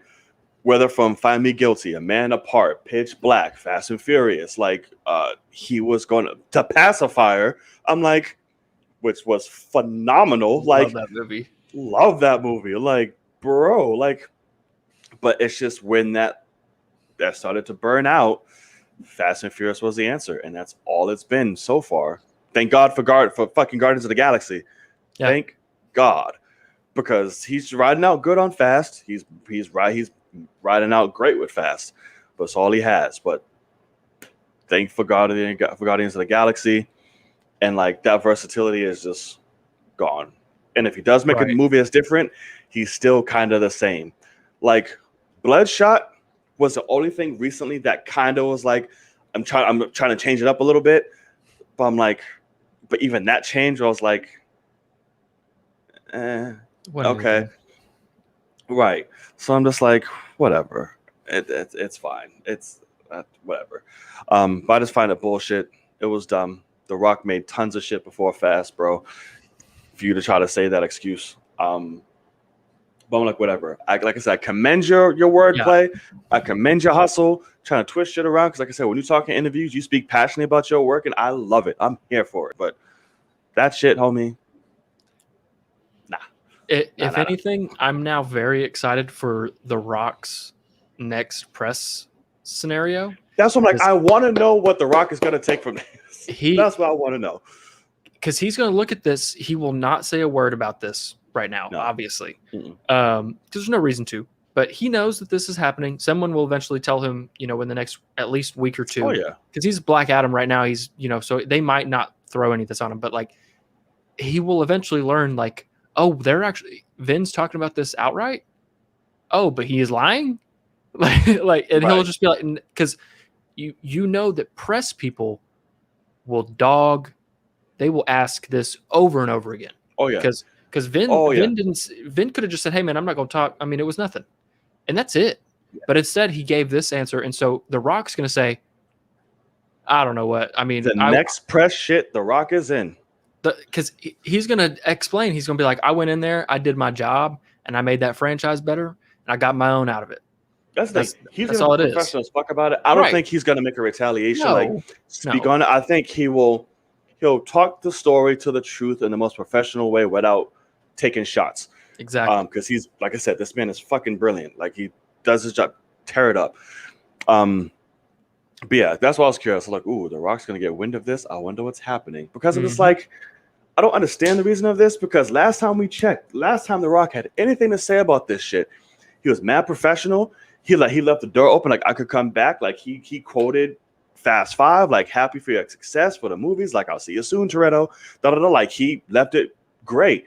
And now Vin Diesel's coming out like, well, he was really fucking sucking ass. So I had to pull a good performance out of him because it just was. I'm like, oh, what are you doing? Why are we reopening this? Why are we reopening this? Correct.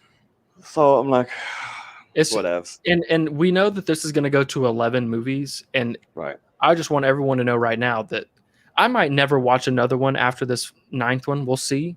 I don't No, know no, what's going to not me. happen, but if they're dumb enough to not at least bring him back for the last one, Right. like you have to bring everyone back. I don't care if it's a giant war on Mars. You better have Statham, Luke Evans, The Rock, Helen Mirren out there with spider legs, robot spider legs or something. I mean, it's gonna be batshit. What? Because what else is gonna stop them? I mean, Jesus. they better bring everyone back. There better be 3 Paul Walkers. Like, I mean, like I'm not expecting them to hold anything back. But Well, I after swear, this, The Rock may not fucking come back. I'm just like, bro, why are you doing this look, shit? no, I think that they should do another Hobbs and Shaw before. And shout out because it's the 20th anniversary now, so shout out to the Fast franchise. Yeah. But another Hobbs and Shaw in between at least 10 and 11, but possibly 9 in between 9 and 10. Do another Hobbs and Shaw because I mean, why not? And then bring it all back together for a giant Avengers level event for the fucking Fast franchise. Gotta get a portal scene. Everyone coming And, out of garages and cars and shit. Like fucking on your epic left. music. And the last one will be Paul Walker coming out like his fucking super like Civic or some shit, and that would just, and then everyone would just cry. They'll just have they'll have Paul Walker fucking moonwalk out like a fucking badass. And that'll be the most insensitive thing you've ever seen in your life. It's Jesus, like it'll be amazing balls. Okay. Anywho, so let us know what you think about that. Should have Vin Diesel said that? How should the Rock? How should the Rock? God damn it! The Rock just respond. Why can't I talk? Let us know in the comment section below. And if you made it this far, please don't forget, hit that subscribe button, hit that thumbs up, and that notification bell to be reminded when our next episode drops. Episode 30 is next week. And episode 30 is next week. And it's Fast 9 spoiler. Fast 9 spoiler. Could this be any more perfect? Right. For the 30th, we got Fast 9. So y'all do not want to miss that. All right. So let's see. Where do we want to go from here? Let's do. Okay. We'll make Loki like the big, obviously. Yeah, for sure. So those of you who don't know, Logan has been watching a certain show. One that I'm very excited for him to be watching. And he's almost done. He is on the second to last episode. Mm-hmm. He just experienced episode 8. And experience it he did in all of its glory. And this show is Watchmen. This is Logan's Watchmen Hour. We just get to kick back. And for those of you who don't know, he has not seen the whole show. He only is up to episode 8. So no spoilers. No nothing. Yeah. Or I will literally find you and destroy all that you are worth. Not worth it, man. I got one more left. Destroy all that you are worth. I promise. So, all right. Episode 8. Drop it on us, sir. Yeah. Let's it go. Okay. Just to start, in the comments and in the chat, if you haven't seen Watchmen, mute me something because you should watch it. Like, don't let me spoil you. It's not worth it. But with that being said, 5, 4, 3, 2, 1. I'm going to talk. This might be my favorite episode, possibly my second favorite episode. We'll just have to see. I loved this episode. Holy shit. Mm-hmm. It's so well told. But yeah, so we've got our boy Blue Man Crew. Yep. And it's fucking phenomenal. And the actor's name is so hard for me to pronounce. Do we have like a way to shorten it, or do we have? Just call him Yaya. Okay, so Yaya is the shit. We all know it. Like, he's a phenomenal actor. Yaya Abdul Mateen II. But he did this character so well, and even for half the episode, it's not even like him necessarily. You know, it's another. Which is why he won an Emmy for it. It's another body, but yeah, no, this episode it's so good. I love how Angela's just on her heels the whole time, because for the first time ever, Dr. Manhattan is confused. Right. And like that's a fucking dynamic and a half. It's so good. It's like because you don't know what the fuck's gonna happen because he's half confused and half all knowing, Right. and so it just like, oh my He's getting god, hit with everything at once. He's like, I don't know when I don't know what am. I don't know what when I am is like such an awesome line. Yeah. And like I love when Angela's like, get the fuck off the pool. Like Fuck up off the pool. Come over here, talk to me, tell me what kids are. Like, I'm like, oh my god, it's so real. Like somehow you can have a glowing man standing on water and be real of like, where the fuck are my kids? You're my kid's father. Where the fuck did they go? Like, I love it. But overall, no, it's a beautiful episode. This episode did honestly, like, obviously episode 6 is so well told, but what I loved about this one is how it used flashbacks in a way to really jump back and forth. Yeah. And I love how, the whole time it's Dr. Manhattan is sitting there in the bar with Angela telling her everything. And she's like, bullshit. And so it's like, okay, and now we'll go live it. Will you go out with dinner with me tomorrow night? And yeah, that's the thing. He knows exactly how many times he has to ask, how he has to ask, and all that. So like, it's so well told. I love how they keep flipping back and forth between them.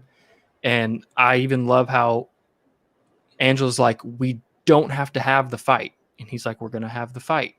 And she's like, but we don't have to. We can just figure this out. And it slowly becomes, and she's like, do I need to say it? And he's we're like, fighting now. And and he's like, yeah, you need to say it. And she's like, okay, leave.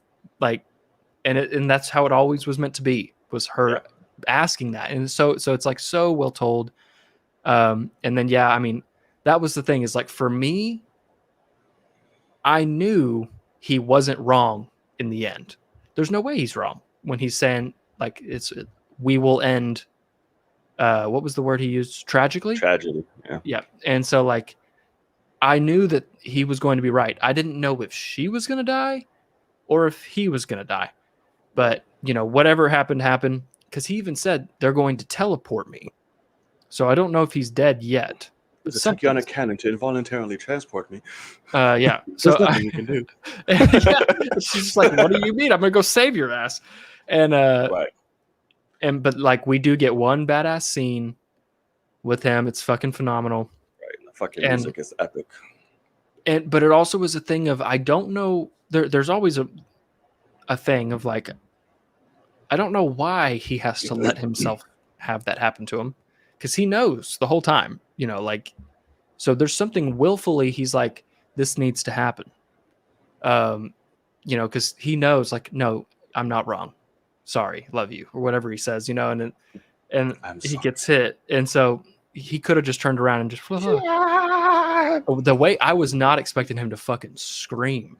Like, Dr. Manhattan doesn't have emotions, and like you could tell that hurt, which is interesting. But now overall, this was a beautifully told episode. I had an absolute blast with it, and it's weird how they can still be grounded.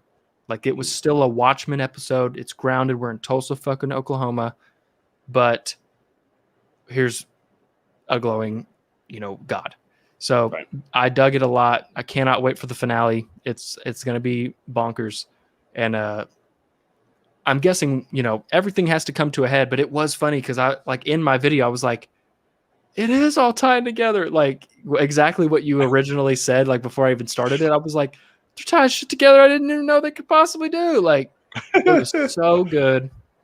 So, well, like, him going to the grandfather right before, and like that's the catalyst of it, and Angela's Angela's the reason why all this is happening, and it's just like, holy shit, so good, so well told. I'm confused, and you're confused, yeah. And so it's so well told, and it is beautiful storytelling. So please, if anybody just listened to all that, I wish you hadn't, if you hadn't watched it, but go watch this episode. Answered so much, but yet set up even more. Correct. And this was an episode that literally you had to pay attention to so much, what was being said, why it was being said, and images. Yeah. Because it will come to play for sure. I don't know if you caught all that. I did not see that you did. You did not speak to it. So I'm not going to say shit. Sure. We'll do that when, I you guess see next the finale week and all might that. also be. Yeah. So it's like, because some things like, oh, okay, he didn't catch that. He didn't see that. He didn't catch that. Maybe if he did, he didn't say anything. But I'm like, okay, heard you. Because there was a lot of it. That's important. But yeah, overall episode, like I said, was truly phenomenal. Episode 6 is the visual masterpiece of the series. Correct. This was the written masterpiece of I agree. the series. I agree. Because it was just so smart. It was executed so well. It was so detailed. Every beat was set up and just knocked out just right there. I absolutely loved it. You found out where exactly Adrian was, what it Yeah. was, how it got there, why he was there voluntarily until he found out the real reason, which was great. Yeah. I'm trying to see what else. I love the moment. I love the "this is the moment" in the show. Oh, He's yeah. He's like, "This is the moment." It's like, what the fuck are you talking about? Yeah. Like, you asked me in the bar, when the moment was I fell in love with you, this was This it. is it. So Because that is so critical. And I wanted to know if he was going to make this connection of what they did and why that was so important. It harkens back to the movie and his origin story of Dr. Manhattan, to where the love of his life, when faced with death, literally left him. Yeah. To where here, a moment of death, she's like, there's something I can fucking do about it. Like, no, Right. we're going to ride this out. I'm gonna go save you. Yeah. Right. And I was like, when I first saw the show and they said that, did that setup, like, to anybody else, that just means, oh, that's so sweet. Like, this is the moment he fell in love. Like, no, that has so much more meaning Yeah. than you know. So it's like, I loved that. So yeah, man, it was just a phenomenal fucking episode, and just why he chose to be a black man, and everything, because that's who she was comfortable with. She wanted that kind of companionship and relatability, all that shit. It's like, is there knowing that you're showing me? I can be anyone that you'd like. Yeah. And she's like, oh, okay. What? And that's what's so funny too, is like they could have played on it even more, but he could have just said like, "This isn't who you want me to be. You want to open that one over there?" Like, Right. I know, like, because he knows, but I also, the part where she says to leave and he disappears and he goes to Adrian and Right. he's butt ass naked. Right. And Adrian's like, well, hey, hello, John. And he's like, how'd you know it was me? And he's like, what do you mean? like, I'm in the middle of a frozen tundra and you got your nuts out, man. Like, so fucking good. Because only being able to come up here in his birthday suit. Yeah. With the balls to show up in his birthday suit. And it's like, it's so good. He's like, it's amazing. It's kind of appropriation. It's kind of, yeah. I want to. Yeah. But no, the episode's fantastic. I can't wait for the finale. I'm hoping that it really does bring everything home. And from what you've said, it does a great job. So super, super excited. But yeah, this episode was fantastic. Like, and I've been saying this in my videos. All that shit. Yeah. But in my videos, I've been saying this really might be the first show that I damn near immediately watch again. Like, and I've never done it before, but I really am enjoying it. I want to pick up on all the other things that I've missed. And this is a show full of that. And it's also a thing. It's so accessible, being only one season of 9 episodes. And so, I mean, it's just short, sweet. Let me just fucking knock your socks off with storytelling. And it really does it. So I cannot wait for the finale. Let's get this shit going. Yeah, it's I cannot wait. Cannot wait. I'm obviously not going to give shit away for the season, but the finale single-handedly, again, for me, contains one of my favorite I'm trying to say it in a way that won't give it away to what it is or whatever. You can wait. There's a favorite in there. If you There's a favorite moment in there. I will say a favorite moment that for me made me a little weepy. Gotcha. I will say, just because given what's happening, the performances, everything, the music, it was just phenomenal. So I'm like, cool. So I will say that. Please give a shout out to Regina King though, because she's absolutely fucking amazing in this show, dude. And she's honestly such a weird, like her voice. I love her voice. So not what you would expect. Like the way that when she screams with the voice of raspy. Of 1,000 smokers. And it's so real though. Like that's like you just look at it and go like that's not she uses someone that. It's good for her. Yeah. And so I really, really like it. And casting someone like that, and you could even start with just casting someone of color in that position, go down the storyline, immediately makes it to where she's not the kind of character that I would think would fall in love with Dr. Manhattan. So that was never on my mind. She is no bullshit. I'm not about it, whatever. But then you see how you get to see the whole relationship and you realize he was no bullshit with her. He straight up told her everything. And so she's like, okay, I can get with this, you know? And so it's so fucking good. The whole cast, Sigourney Weaver could have worked. But besides that, sure. But that actress is doing great. And I'm excited to see what happens with her and, what the fuck's about to happen. And I don't want you to give it away, but what I did say in my video is true. Didn't think about this, but this is 100% a show that might not end with a happy ending. Like they just say, fuck it. And I don't know, but it's just a thing of like, oh my God, I didn't realize that, but hell yeah, that could happen. So I'm completely clueless and I love it. And I can't wait to see what happens. Right. And just quick sidebar. We found out what happened on White Knight. Yeah. Because I didn't know if you caught that the first time, because when he explained it, the very first time he said about the reaction, you were talking over it. So I was like, I don't know if you caught it. Oh, no, I caught it. But then when they brought it back, so that was the thing, was I caught that and I was like, why did he say that? And so I knew that I had missed something because it was a thing of like, I could not think of a time. Obviously, I'm in the moment trying to, really pay attention.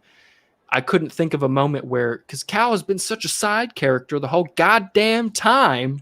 Yep. I'm like, when the fuck could he have, and also I'm like, what could he have done? And so, but no, it makes total sense. He just fucking, I don't even know if he teleported the guy or he just disintegrated him. Zapped him. So, but it's his ass. It's fucking dope. And so, yeah, I cannot wait. I cannot wait for the finale. Yay. Thank you, sir.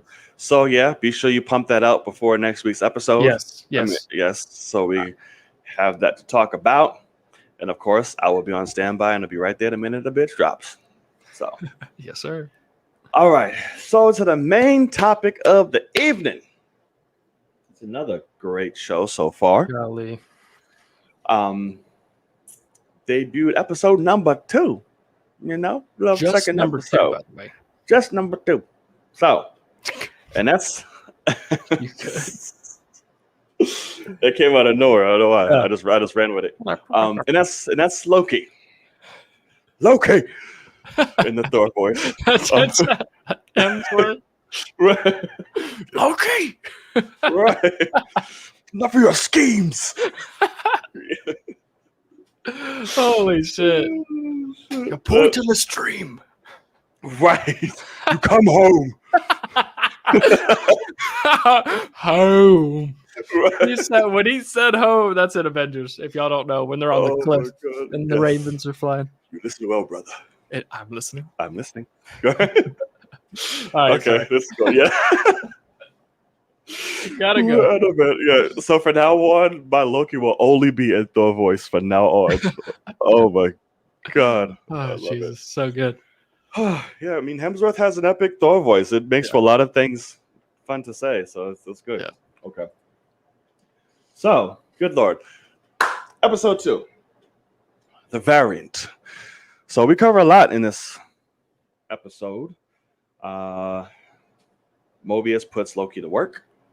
Yep. I need you to go through these files, figure some shit out. What would you do? Loki finds a breakthrough, finds out that the variant is traveling through apocalypses because there's zero what are they called? Something energy. Variant energy or whatever. Yeah, something like that. So they can cut in and out through apocalypses, through time, in history, where you can literally do anything and nothing has consequence. Nothing can go on because whatever's meant to happen will just fucking happen. Yeah. Anyway, so you can hide out there. We found that out. Cool. They go to take this mofo out, and we meet our lady Loki, which is pretty cool. I wasn't too thrilled when I saw her. I'm like, okay, what? fine. Yeah. I don't know if it's the actress. God. I don't know if it's the actress. So I was just like, oh, okay. Oh, okay. I love it. It wasn't what I was expecting, I guess. So I'm like, okay.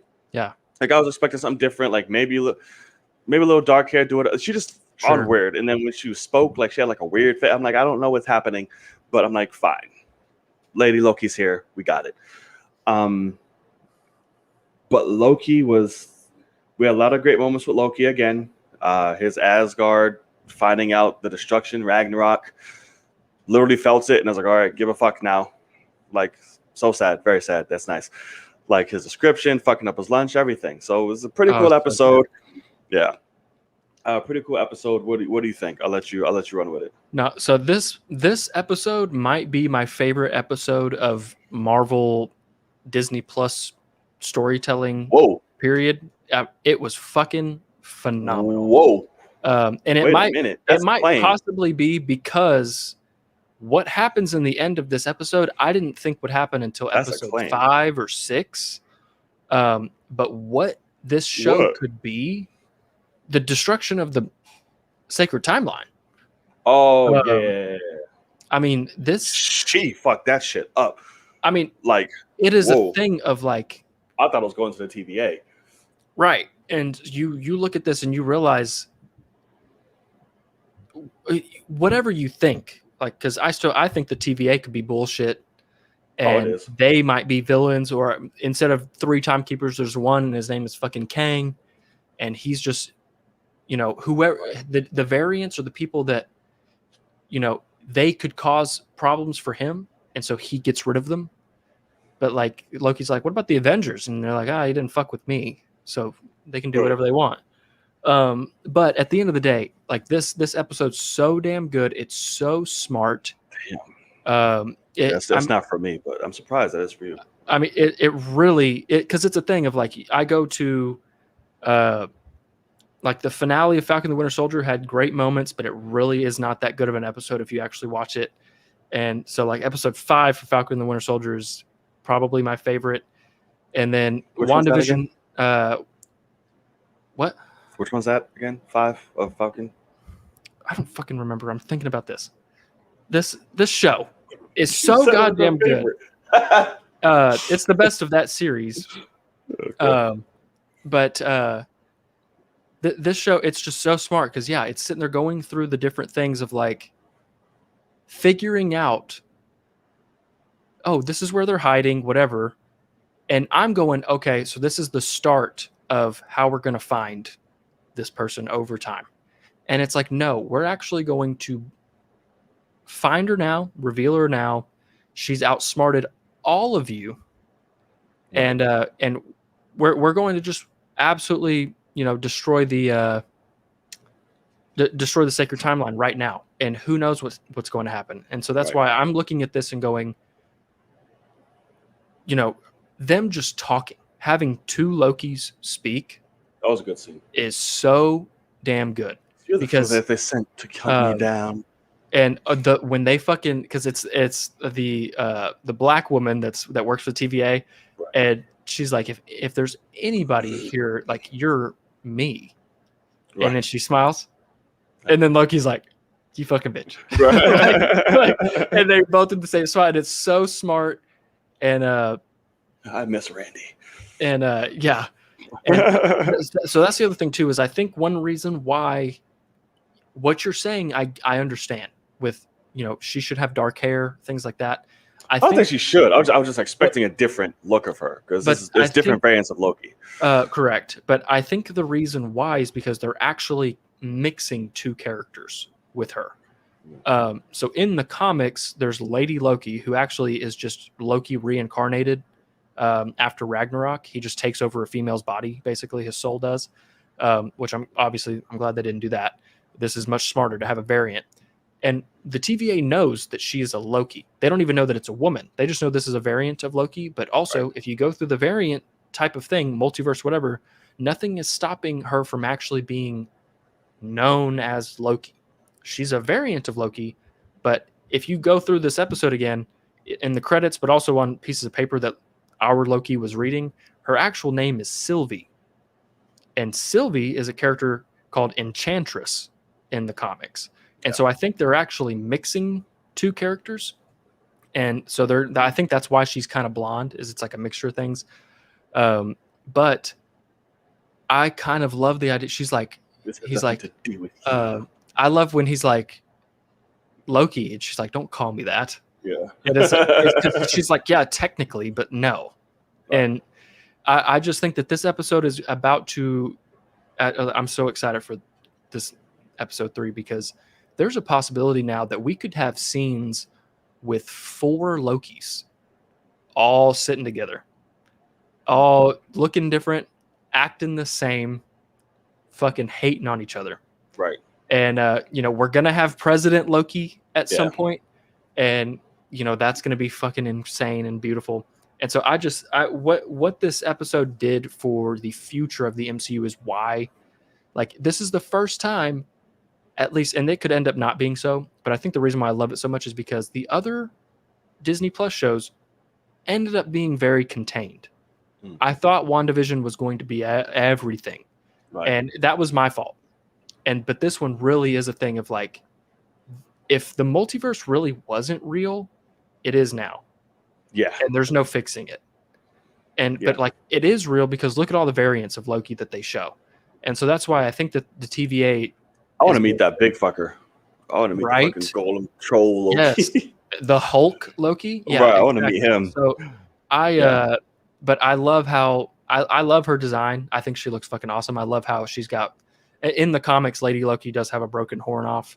And so I love that they brought that in. I love how it's like a tiara instead of just fucking massive. Like I love it. She's like, I was like, okay. And it's a thing. It's almost like a compensation thing. Like, you look at the Loki's and some of them have giant horns. And like our Loki had giant horns when he put his helmet on. It's because he's scared and fearful and whatever, like he explained in the first episode.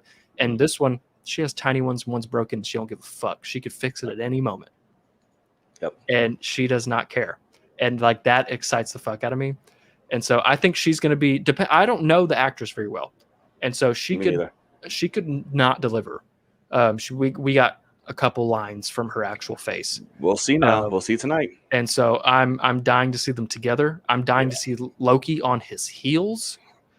But like she left that portal open for a reason. She's like, come on. And here's the other thing. I did see something. She walks out and Loki turns around. And he just looks pissed. And Mobius is running towards him saying, don't do it. Don't go. And I don't think Loki even had that thought until he said it. It looked like he was just like, wow, what the fuck are we going to do? And then he's like, oh shit, I could go with her. And so I almost think that Mobius actually does know of what future is behind us. And he might have given our Loki the idea to go with her. So obviously, you do the opposite. Yeah. And so I'm about it. I can't wait. And like, this is episode 2 of 4. Like, in episode 2 of Falcon and the Winter Soldier, we were just getting them together. Like, we didn't even know what the story was yet. And, episode 2 of WandaVision was, the 60s. Right. I mean, it was a full-on sitcom, magic show. So you're looking at this, what the fuck is this next 4 hours going to be? Yeah. So I'm so about it, so excited. This is going to be I So need my boy to learn how to fight. That's the only he thing. got his ass I'm beat. getting tired of him getting his ass beat. This is an invincible moment. I need you to learn how to fight. All right, get it together. And he would have if that bitch didn't take his daggers. I'm like, she's starting to annoy me.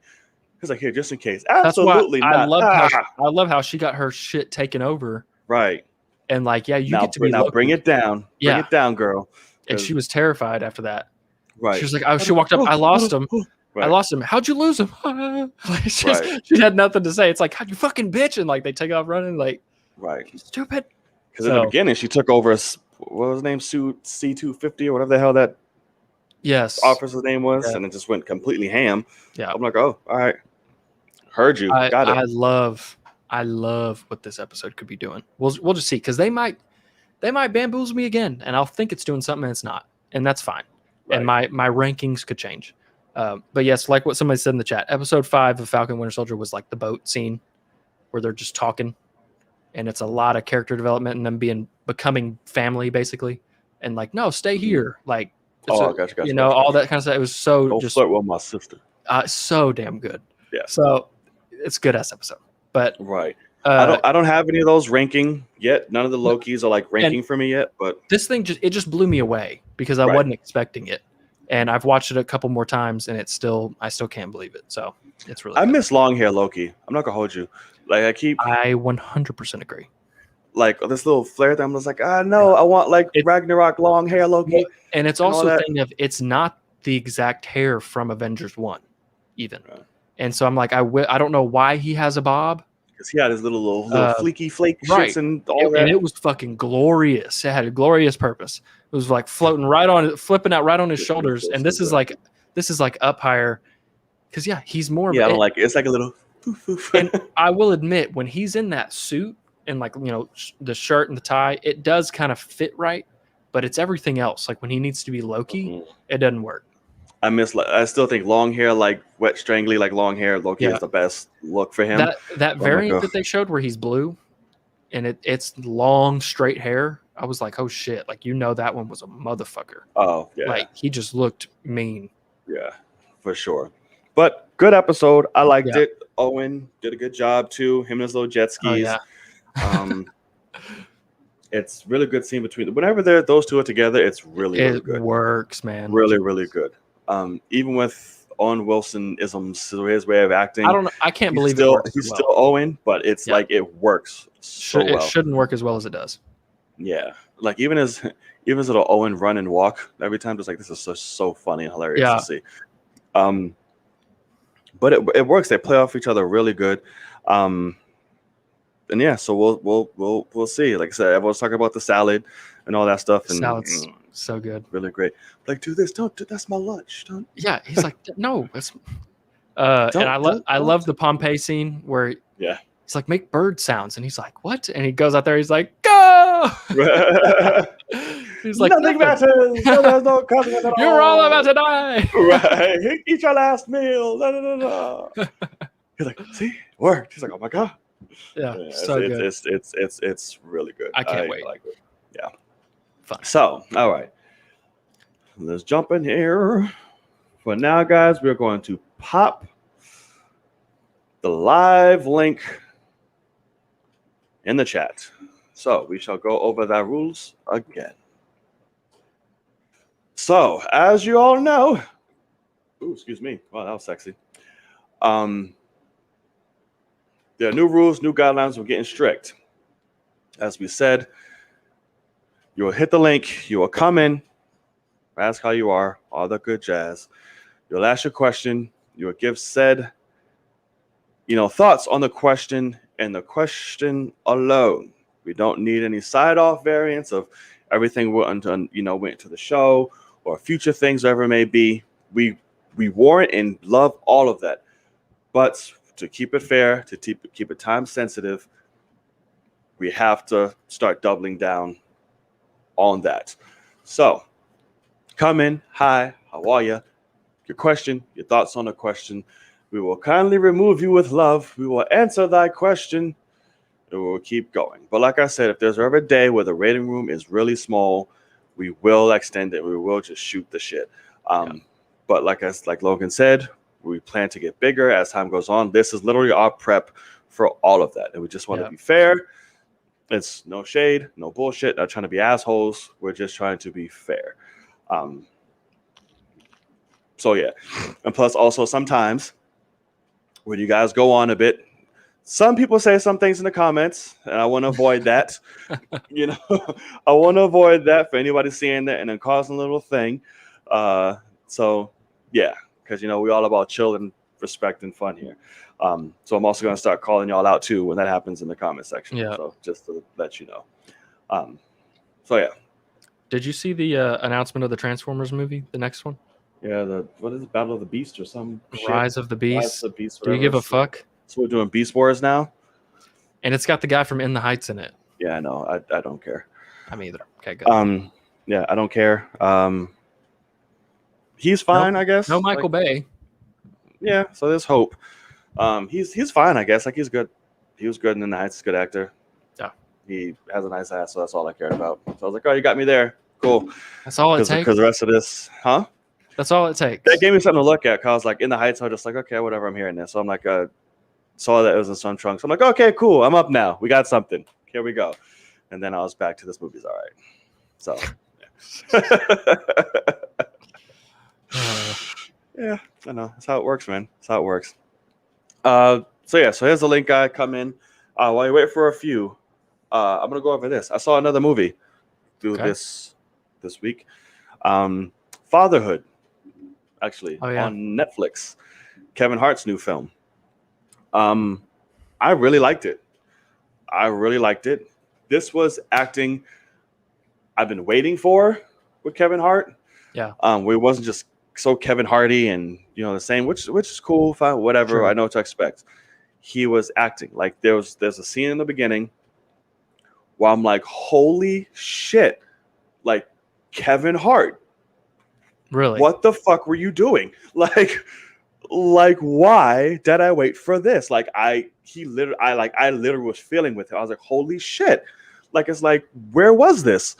And like, of course, through the movie, it's like you get your Kevin Hart moments and stuff like that, but it's like he's acting, and it's like, and that's what I liked. Well, good for him. Good story, cute. It was a new angle of like single black fathers that wasn't just so stereotypical and bad and all this bullshit. Like it really was real with it without spinning towards what people picture as that. It was very real. Great performances. The little girl, adorable. So yeah, great. Check it out if you guys haven't watched it. Watch Fatherhood. And Borderlands wrapped today. Yes, it did, and we got our first look at Claptrap, which is awesome.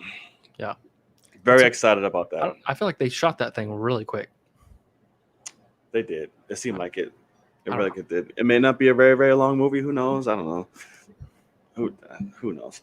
But okay, so we got a few of you in here. Like I said, went over the rules. You guys know what's up. You know what's going on.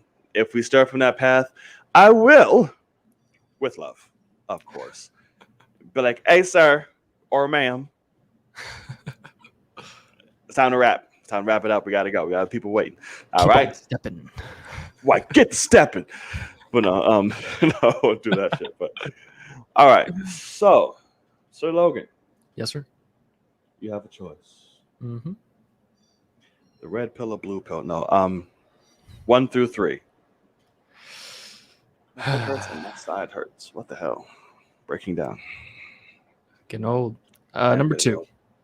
That's fucking 31 for you. Yeah. Look forward to it. All right. So number 2 is Sir Jedi. Mike. What up, Jedi Mike? How you guys doing? What to do, bro? Yeah, nice to see you guys again. Camera, everything's better than last time. It looks yeah, great. Likewise. Yeah. This over.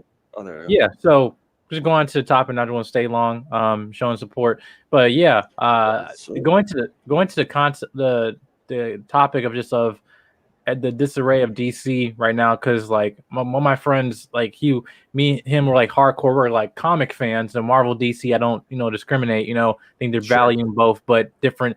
Their strengths come in different mediums. I like DC animated, Marvel movies, DC games, Marvel like in terms of Disney Plus shows instead of Sure. the Arrowverse. So yeah, it's like a level of balance there. But my thing is the chaos of it. It's like the disarray in terms of the media, as we were saying about the speculation with the separate Batmans and like the things going on in Matt Reeves set, like saying, oh no, these are just false allegations or anything, like saying that that's set and rumors, as we hear before. Like, but in past, when we have a valid point to be concerned, because like when we hear like, oh, reshoots, then everyone like, when it's just a common process in filmmaking. So I questions that what is going to take for DC. That do you think that the Flashpoint movie, and I do agree, is early, but it is what it is now.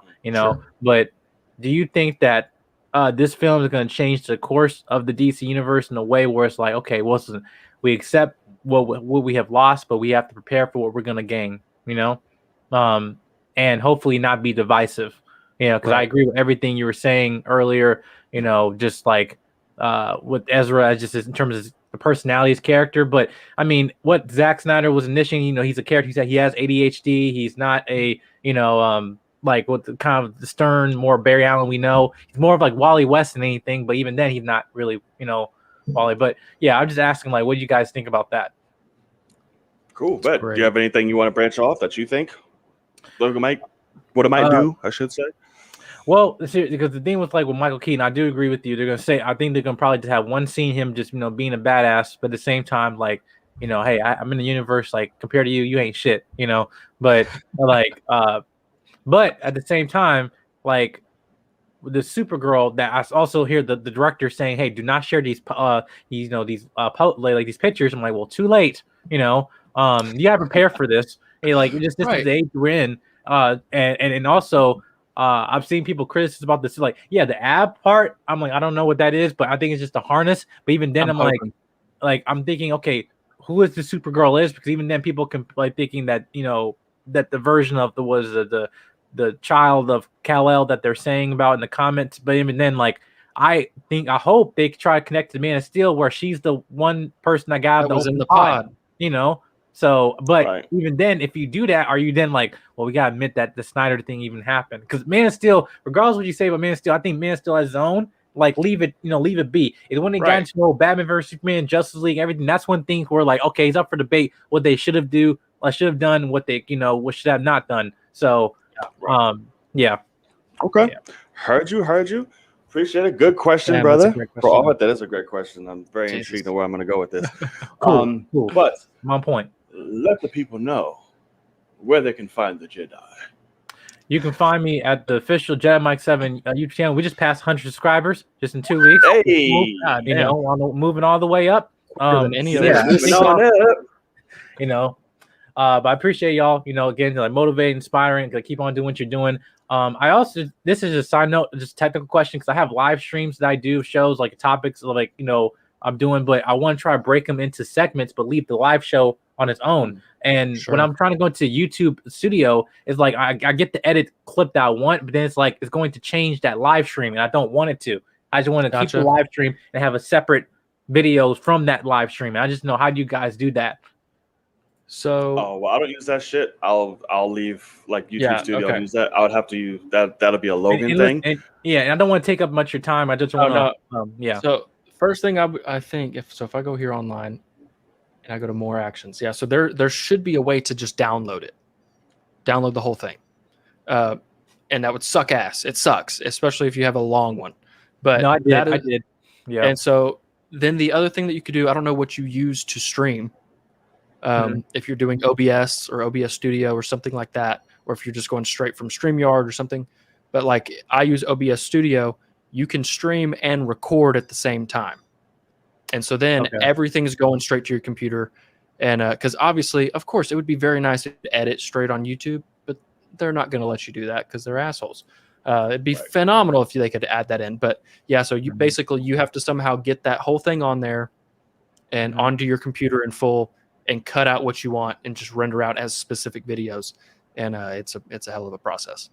Yeah, I use StreamYard for now because I'm just starting out, but since then it's been a good process for me. But I have the OBS software, but I did download it, that huge ass file. But so yeah, it was just a pain this whole day because just trying to just create just better quality instead of quantity, Right. But that's the whole And that's purpose. the thing too, talking about image quality, downloading from YouTube compresses a lot, so it's not going to look as good as what you want it to. So as long as you don't care too much about that, that's the wave. Mm-hmm. Right. Yeah, got you. Right. Yeah, but thank you. I didn't want to take much sure. time, but yeah, hope you guys doing well, staying live. I'm just glad you have 100 subscribers. Yes. Yeah, Holy that's pretty. shit, That's man. pretty fucking awesome. Congrats, man. That's awesome. Yeah. Holy So crap. make sure y'all go subscribe to my boy. Y'all Jedi are watching Mike whether Simmons. live or watch this on playback. Help support this man's growth. Like I said, original content creator. Support content creators, y'all. So yes. make sure y'all go hit that subscribe button and show him some love.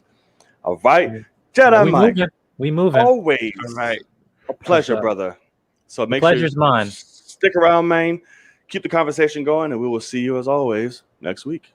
See you, man. See you, man. Peace. Yes, sir. Peace. All right. What do you think on his question? What do you it's think definitely gonna Flash set will be? the way. It's definitely gonna pave the way for the new DC for sure.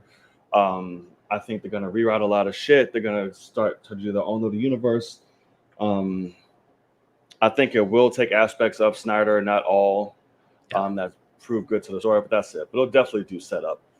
Yeah. And just a quick explanation. It's not gonna do anything too heavy. It's just gonna eliminate Ben, fucking set up the future, and just start a new storyline. That's all. Yeah, I mean, so that's what I hate is that when I look at what this is doing and why I say it's so early, I think they're going to take Flashpoint and make it much smaller than it should be. Yeah, they have to. But in the sense of, I think that they're going to use Flashpoint and say we're going to replace Ben Affleck and we're going to replace Henry Cavill, and that's going to be with Michael Keaton and Supergirl. And I hate that because there's so many possibilities that you could do, and you could be using the same cast members but changing their characters, like bringing in an evil Gal Gadot or just an absolute savage Wonder Woman, even just for the movie. But like, you're doing it too early. She's super happy in the 80s, Right. all lovey-dovey, and like they're not going to do it. And so Flashpoint should be an Avengers Justice League level event, and they're not doing it. But then also what he was talking about, yes, it sucks because I think they are going with the Clark Kent, Lois Lane child, Supergirl.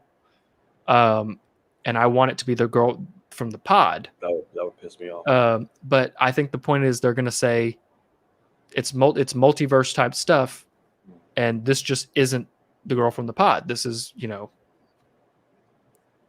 most things happen similarly in this universe, and Clark Kent and Lois Lane had a kid in this one, and they will in that one too, but we're going to swap them, and whatever it's multiverse stuff. So we're just going to get a different one.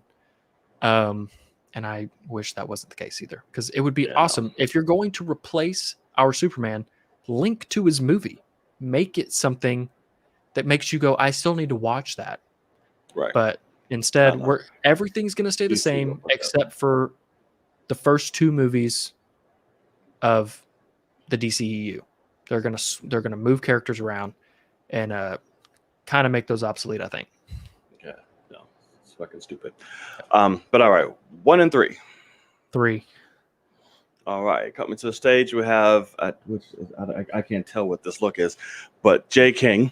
Oh, gosh, come on up. All I saw was it's Lady Loki. I don't know. Right, what? What's up, guys? Oh my God. Okay. What? Is this all anyone knows? It's beautiful. It's What- wow. what's What's going on, Miles? I didn't know you were stopping by. Wait, what? Oh, shit. Hold on a second. Does he have the shoes on? No. Right. I don't have Damn. any Those shoes. are some expensive ass shoes. Right. Yeah. Damn. What's going on, brother? Not much. Okay, hold on a second. I'm gonna be talking, but this shit is hot. Hold on. The shirt and everything. Looks Yeah. like it. So just don't mind that. Where's the glasses? So we've had a pretty, exciting week since the last talk. Oh. Loki breaking the entire fucking Glasses. timeline. Suicide Squad trailer dropping. DC having a whole argument about whether or not it's okay for Batman to go down on Catwoman. that whole thing. Yes. And of course, the release pictures for Flash, giving us the return of a legend and a brand new Girl of Steel making her way in a suit that does not require those makeshift abs at all. Correct. But she does look thicker than a bowl of oatmeal, so I will let it pass. But okay. A bowl of oatmeal.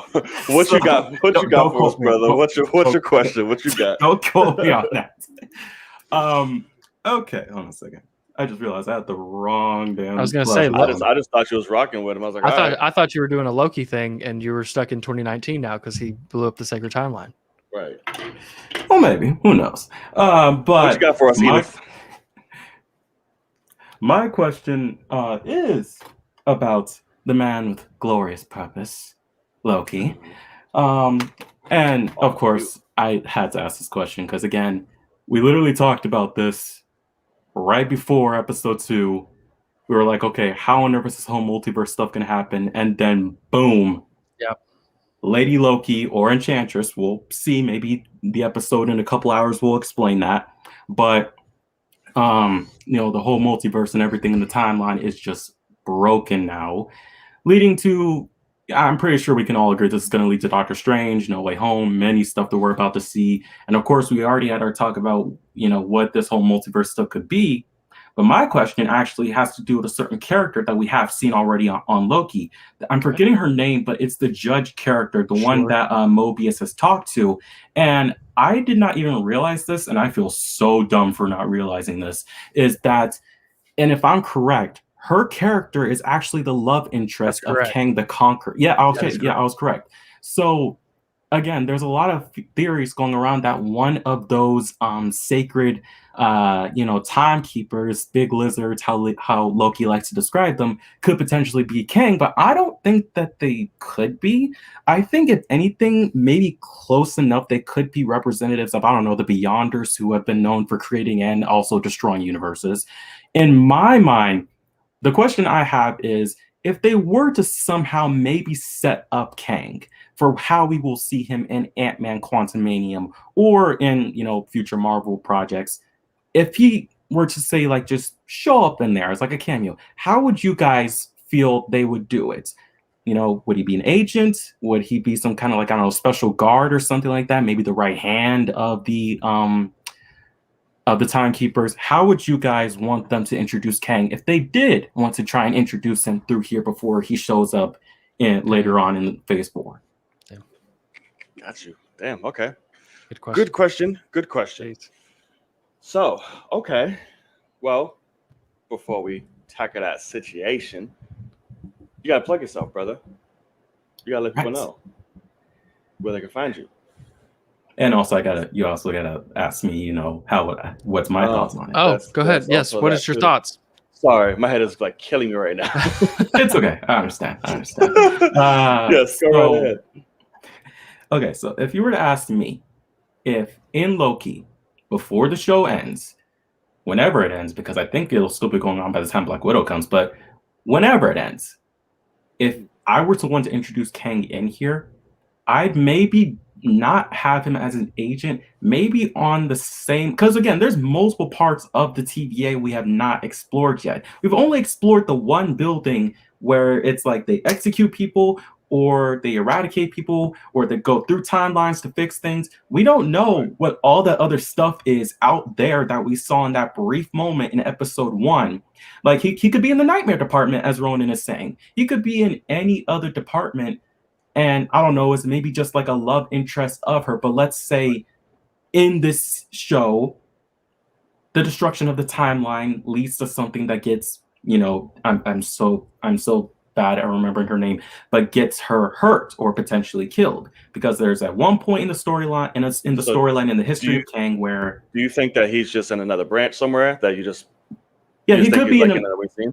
Yeah, he might be in another branch potentially. If not, potentially as like a higher up, the right hand of the timekeepers, potentially. But again, I feel like with this whole destruction of the timeline, if I were to introduce him, maybe with the destruction, something happens. Maybe even someone invades the TVA. Hell, that could be a cool ass sequence. Someone invades the TVA and Loki's got to stop them.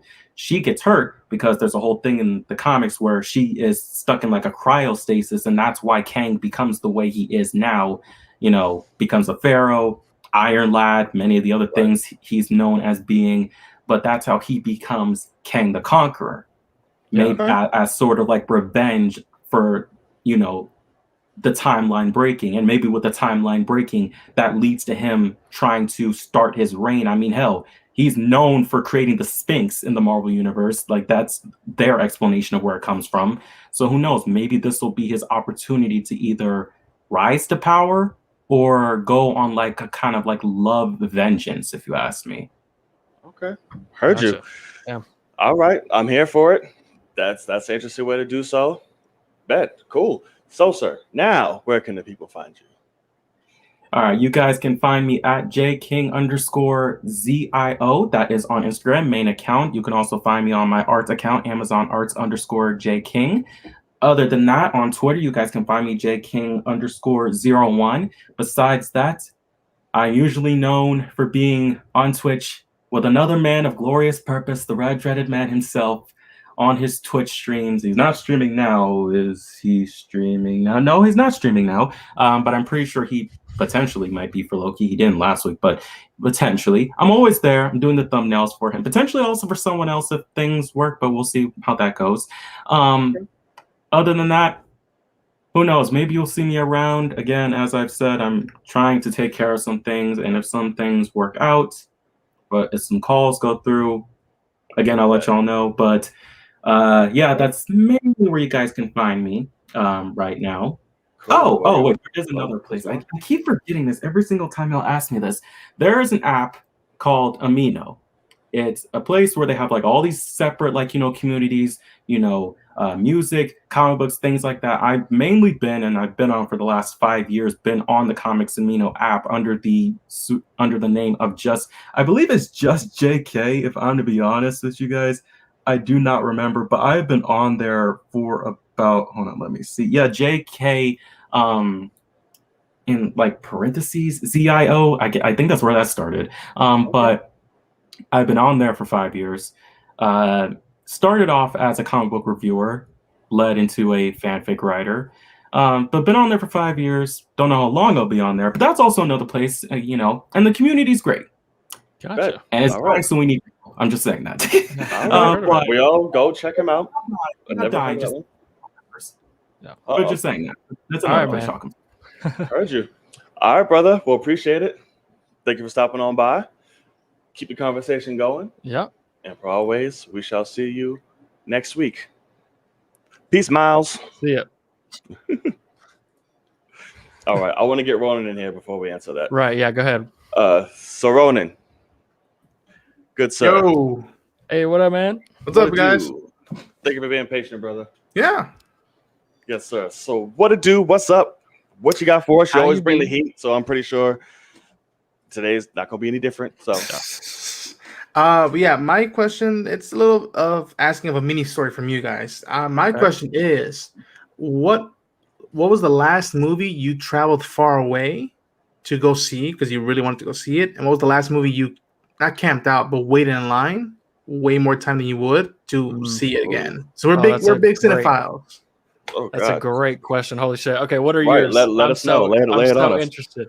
Okay, so I'll do it based on release. The last movie I waited in line because now they do reserve seating was BVS. I remember Batman vs Superman was the longest I've waited in line. I've waited 2-3 hours sitting down, not on the chair, and it was a hell of an experience because we all walked out petrified, excited, and then we went on social media, and it was a riot on social media. It wasn't a riot on the streets. It was a riot on social media, and I was like, why people hate me? Oh, never mind. I won't say what I feel about the movie. Yeah. But the largest distance I've gone to see a movie was an hour and a half, I believe. I drove to see Once Upon a Time in Hollywood at the nearest Alamo Draft House, which was about an hour away. Gotcha. Wow. Okay. Yeah. All right. Very awesome. Nice. That's an awesome question. Holy shit. Thank you, man. That's a great awesome question. Thank you so much. Where can the people find you, Ronan?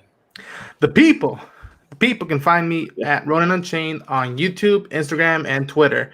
I just did a trailer reaction for the novelization for Once Upon a Time in Hollywood, which I'm pumped to see more Sweet. info Okay. out of that movie.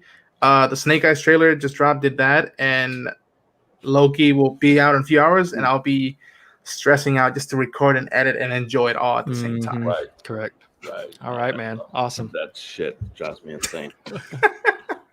But all right, brother. Yeah. So make sure y'all go support Soda Ronan. Show some love. Subscribe to his channel. Has some good shit, man. So y'all gonna love it. So make sure y'all go do that. Support our boy. All right. Yeah. So you, Ronan, Ronan. thank you so much. Keep the conversation going. Stick around, and per always, we will see you next week. See you See you, guys. Thanks. Peace. That's how you do it, man. All right. Okay. Now, do you have? I feel like you won't travel because you're in New York. That's I where won't like travel. So that's where I shit don't happens. travel. Right. I don't travel, and I don't wait. I'm always there. Or if I'm not, I'm first in line, and I'm chilling. And Well, so that's the question is how because it used to be a thing of like, oh, showtime starts at 7. right. You're there. How early to get the seat? Usually, that you I'm want? about an hour or so Okay. early. And that's pretty good. 'Cause at the end of the day, this is still New York. Motherfuckers ain't running to places like, oh my god. So like you might have like there's only a few nerds out here like that that committed to do so. So I'm like usually about an hour or so. If it's like big, I usually go like 2 or so. But that's before we had the reserve shits. Yeah, right. exactly. It was like 2 hours or some shit, but it was never that long. Yeah. So yeah, maybe my answers are boring. I didn't have that many things to do. Well, don't worry, I got you. So my answers are actually before it was reserved, it was probably 2.5 hours, something like that. But my actual answers are because of the whole advanced screening thing. From before I got press invites, because of the website that I write for, I used to go on that website and get advanced screening passes. And how they do that is there's a screening, it's free, but it's first come, first serve. So they purposefully send out more tickets, put that in quotes because it's free, but they send out more than there are seats in the theater because they need as many people to see it as possible so that as many people can talk about the movie as possible afterwards. Right. And so the first time I was like, holy shit. Well, because I used to drive 2.5 hours to Dallas often before I had an IMAX here. Wow. And so I remember seeing Batman vs. Superman. I drove and did that. And now I do that for any advanced screening I see. So I drive all the time. But the longest at one point was like 6 hours. And that was for Homecoming. Jesus Christ. So I sat in line for Homecoming. I was maybe 50th in line, because for these advanced screenings, there are people that show up. They're at the building before it opens in the morning, and this is a mall where they usually are. So they are at this building at 9 a.m. with seats, pillows, shit like that. They're first in line, ready to go. I will never. I was like 50th in line, and they let people in. We walk into this IMAX theater to see Homecoming a week early. The entire theater, except for the top row and the bottom 3 rows on the other side of the walkway, were all reserved. And so I got third row, like off to the right. I'm looking straight up at an IMAX screen. That's how I had to see Homecoming for the first time. Disgusting. It was terrible. I would have went home. I'm like, yeah, I'm good. But then my dumbass went and saw Rise of the Planet of the Apes. No, War for the Planet of the Apes. And that one was like 7.5 hours I waited. Yeah, no. And I am sorry. And it was unreal. But I actually got the perfect seats for that one. And now I feel bad because now I'm one of those people that I get one of those press seats. So I show up an hour early. You gotta feel bad. Shit. I make sure I get the press seats that I want. You went through the hours to get it, so there you go.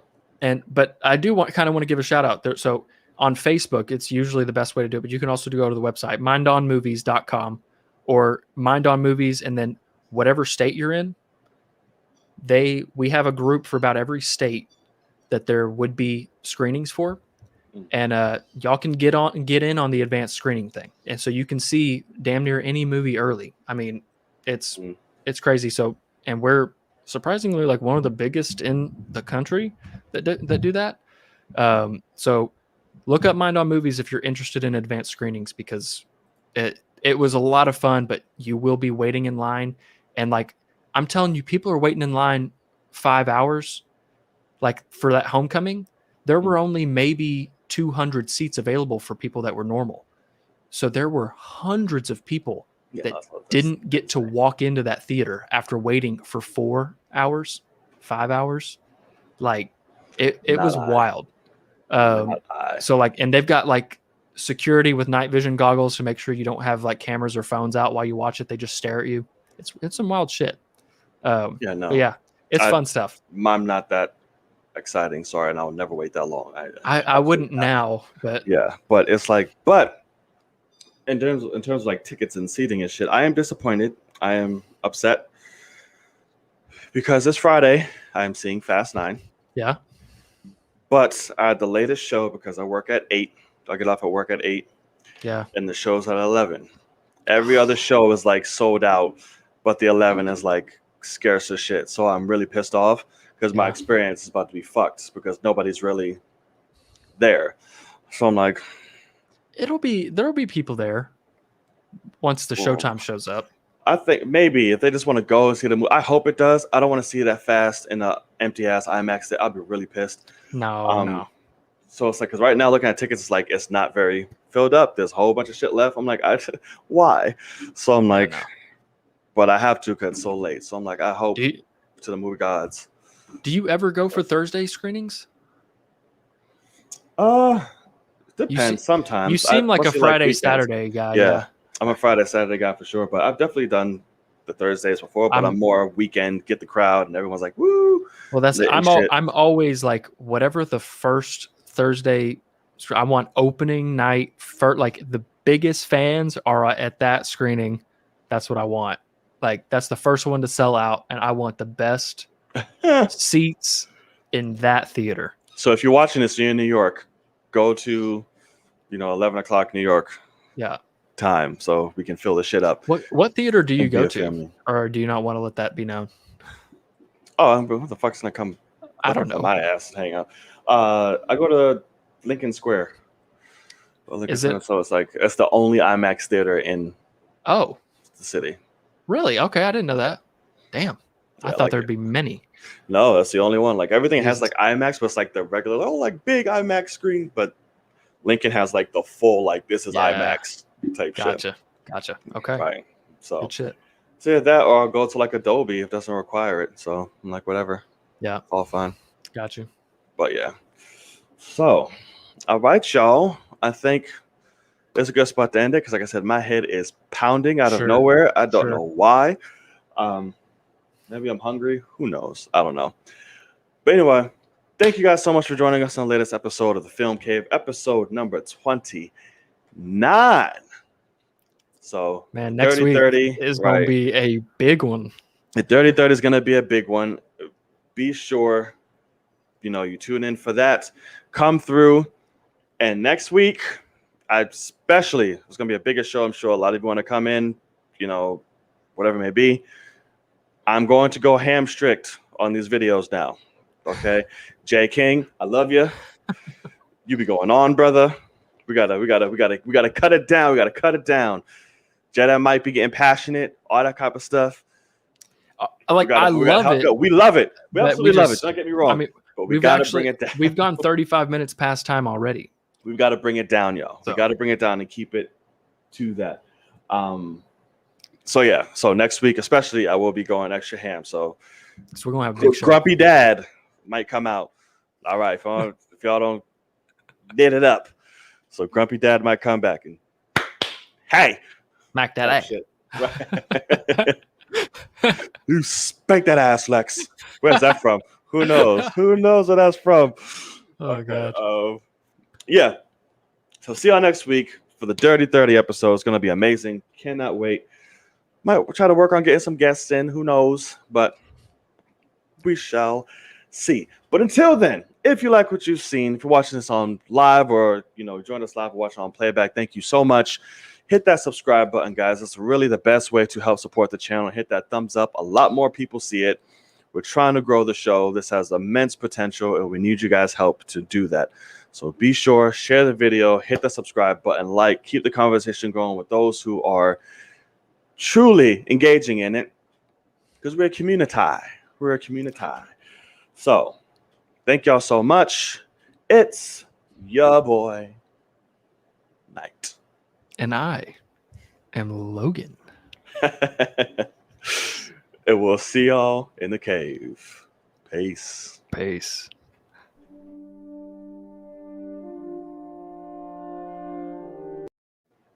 The wrong one. That's the right one.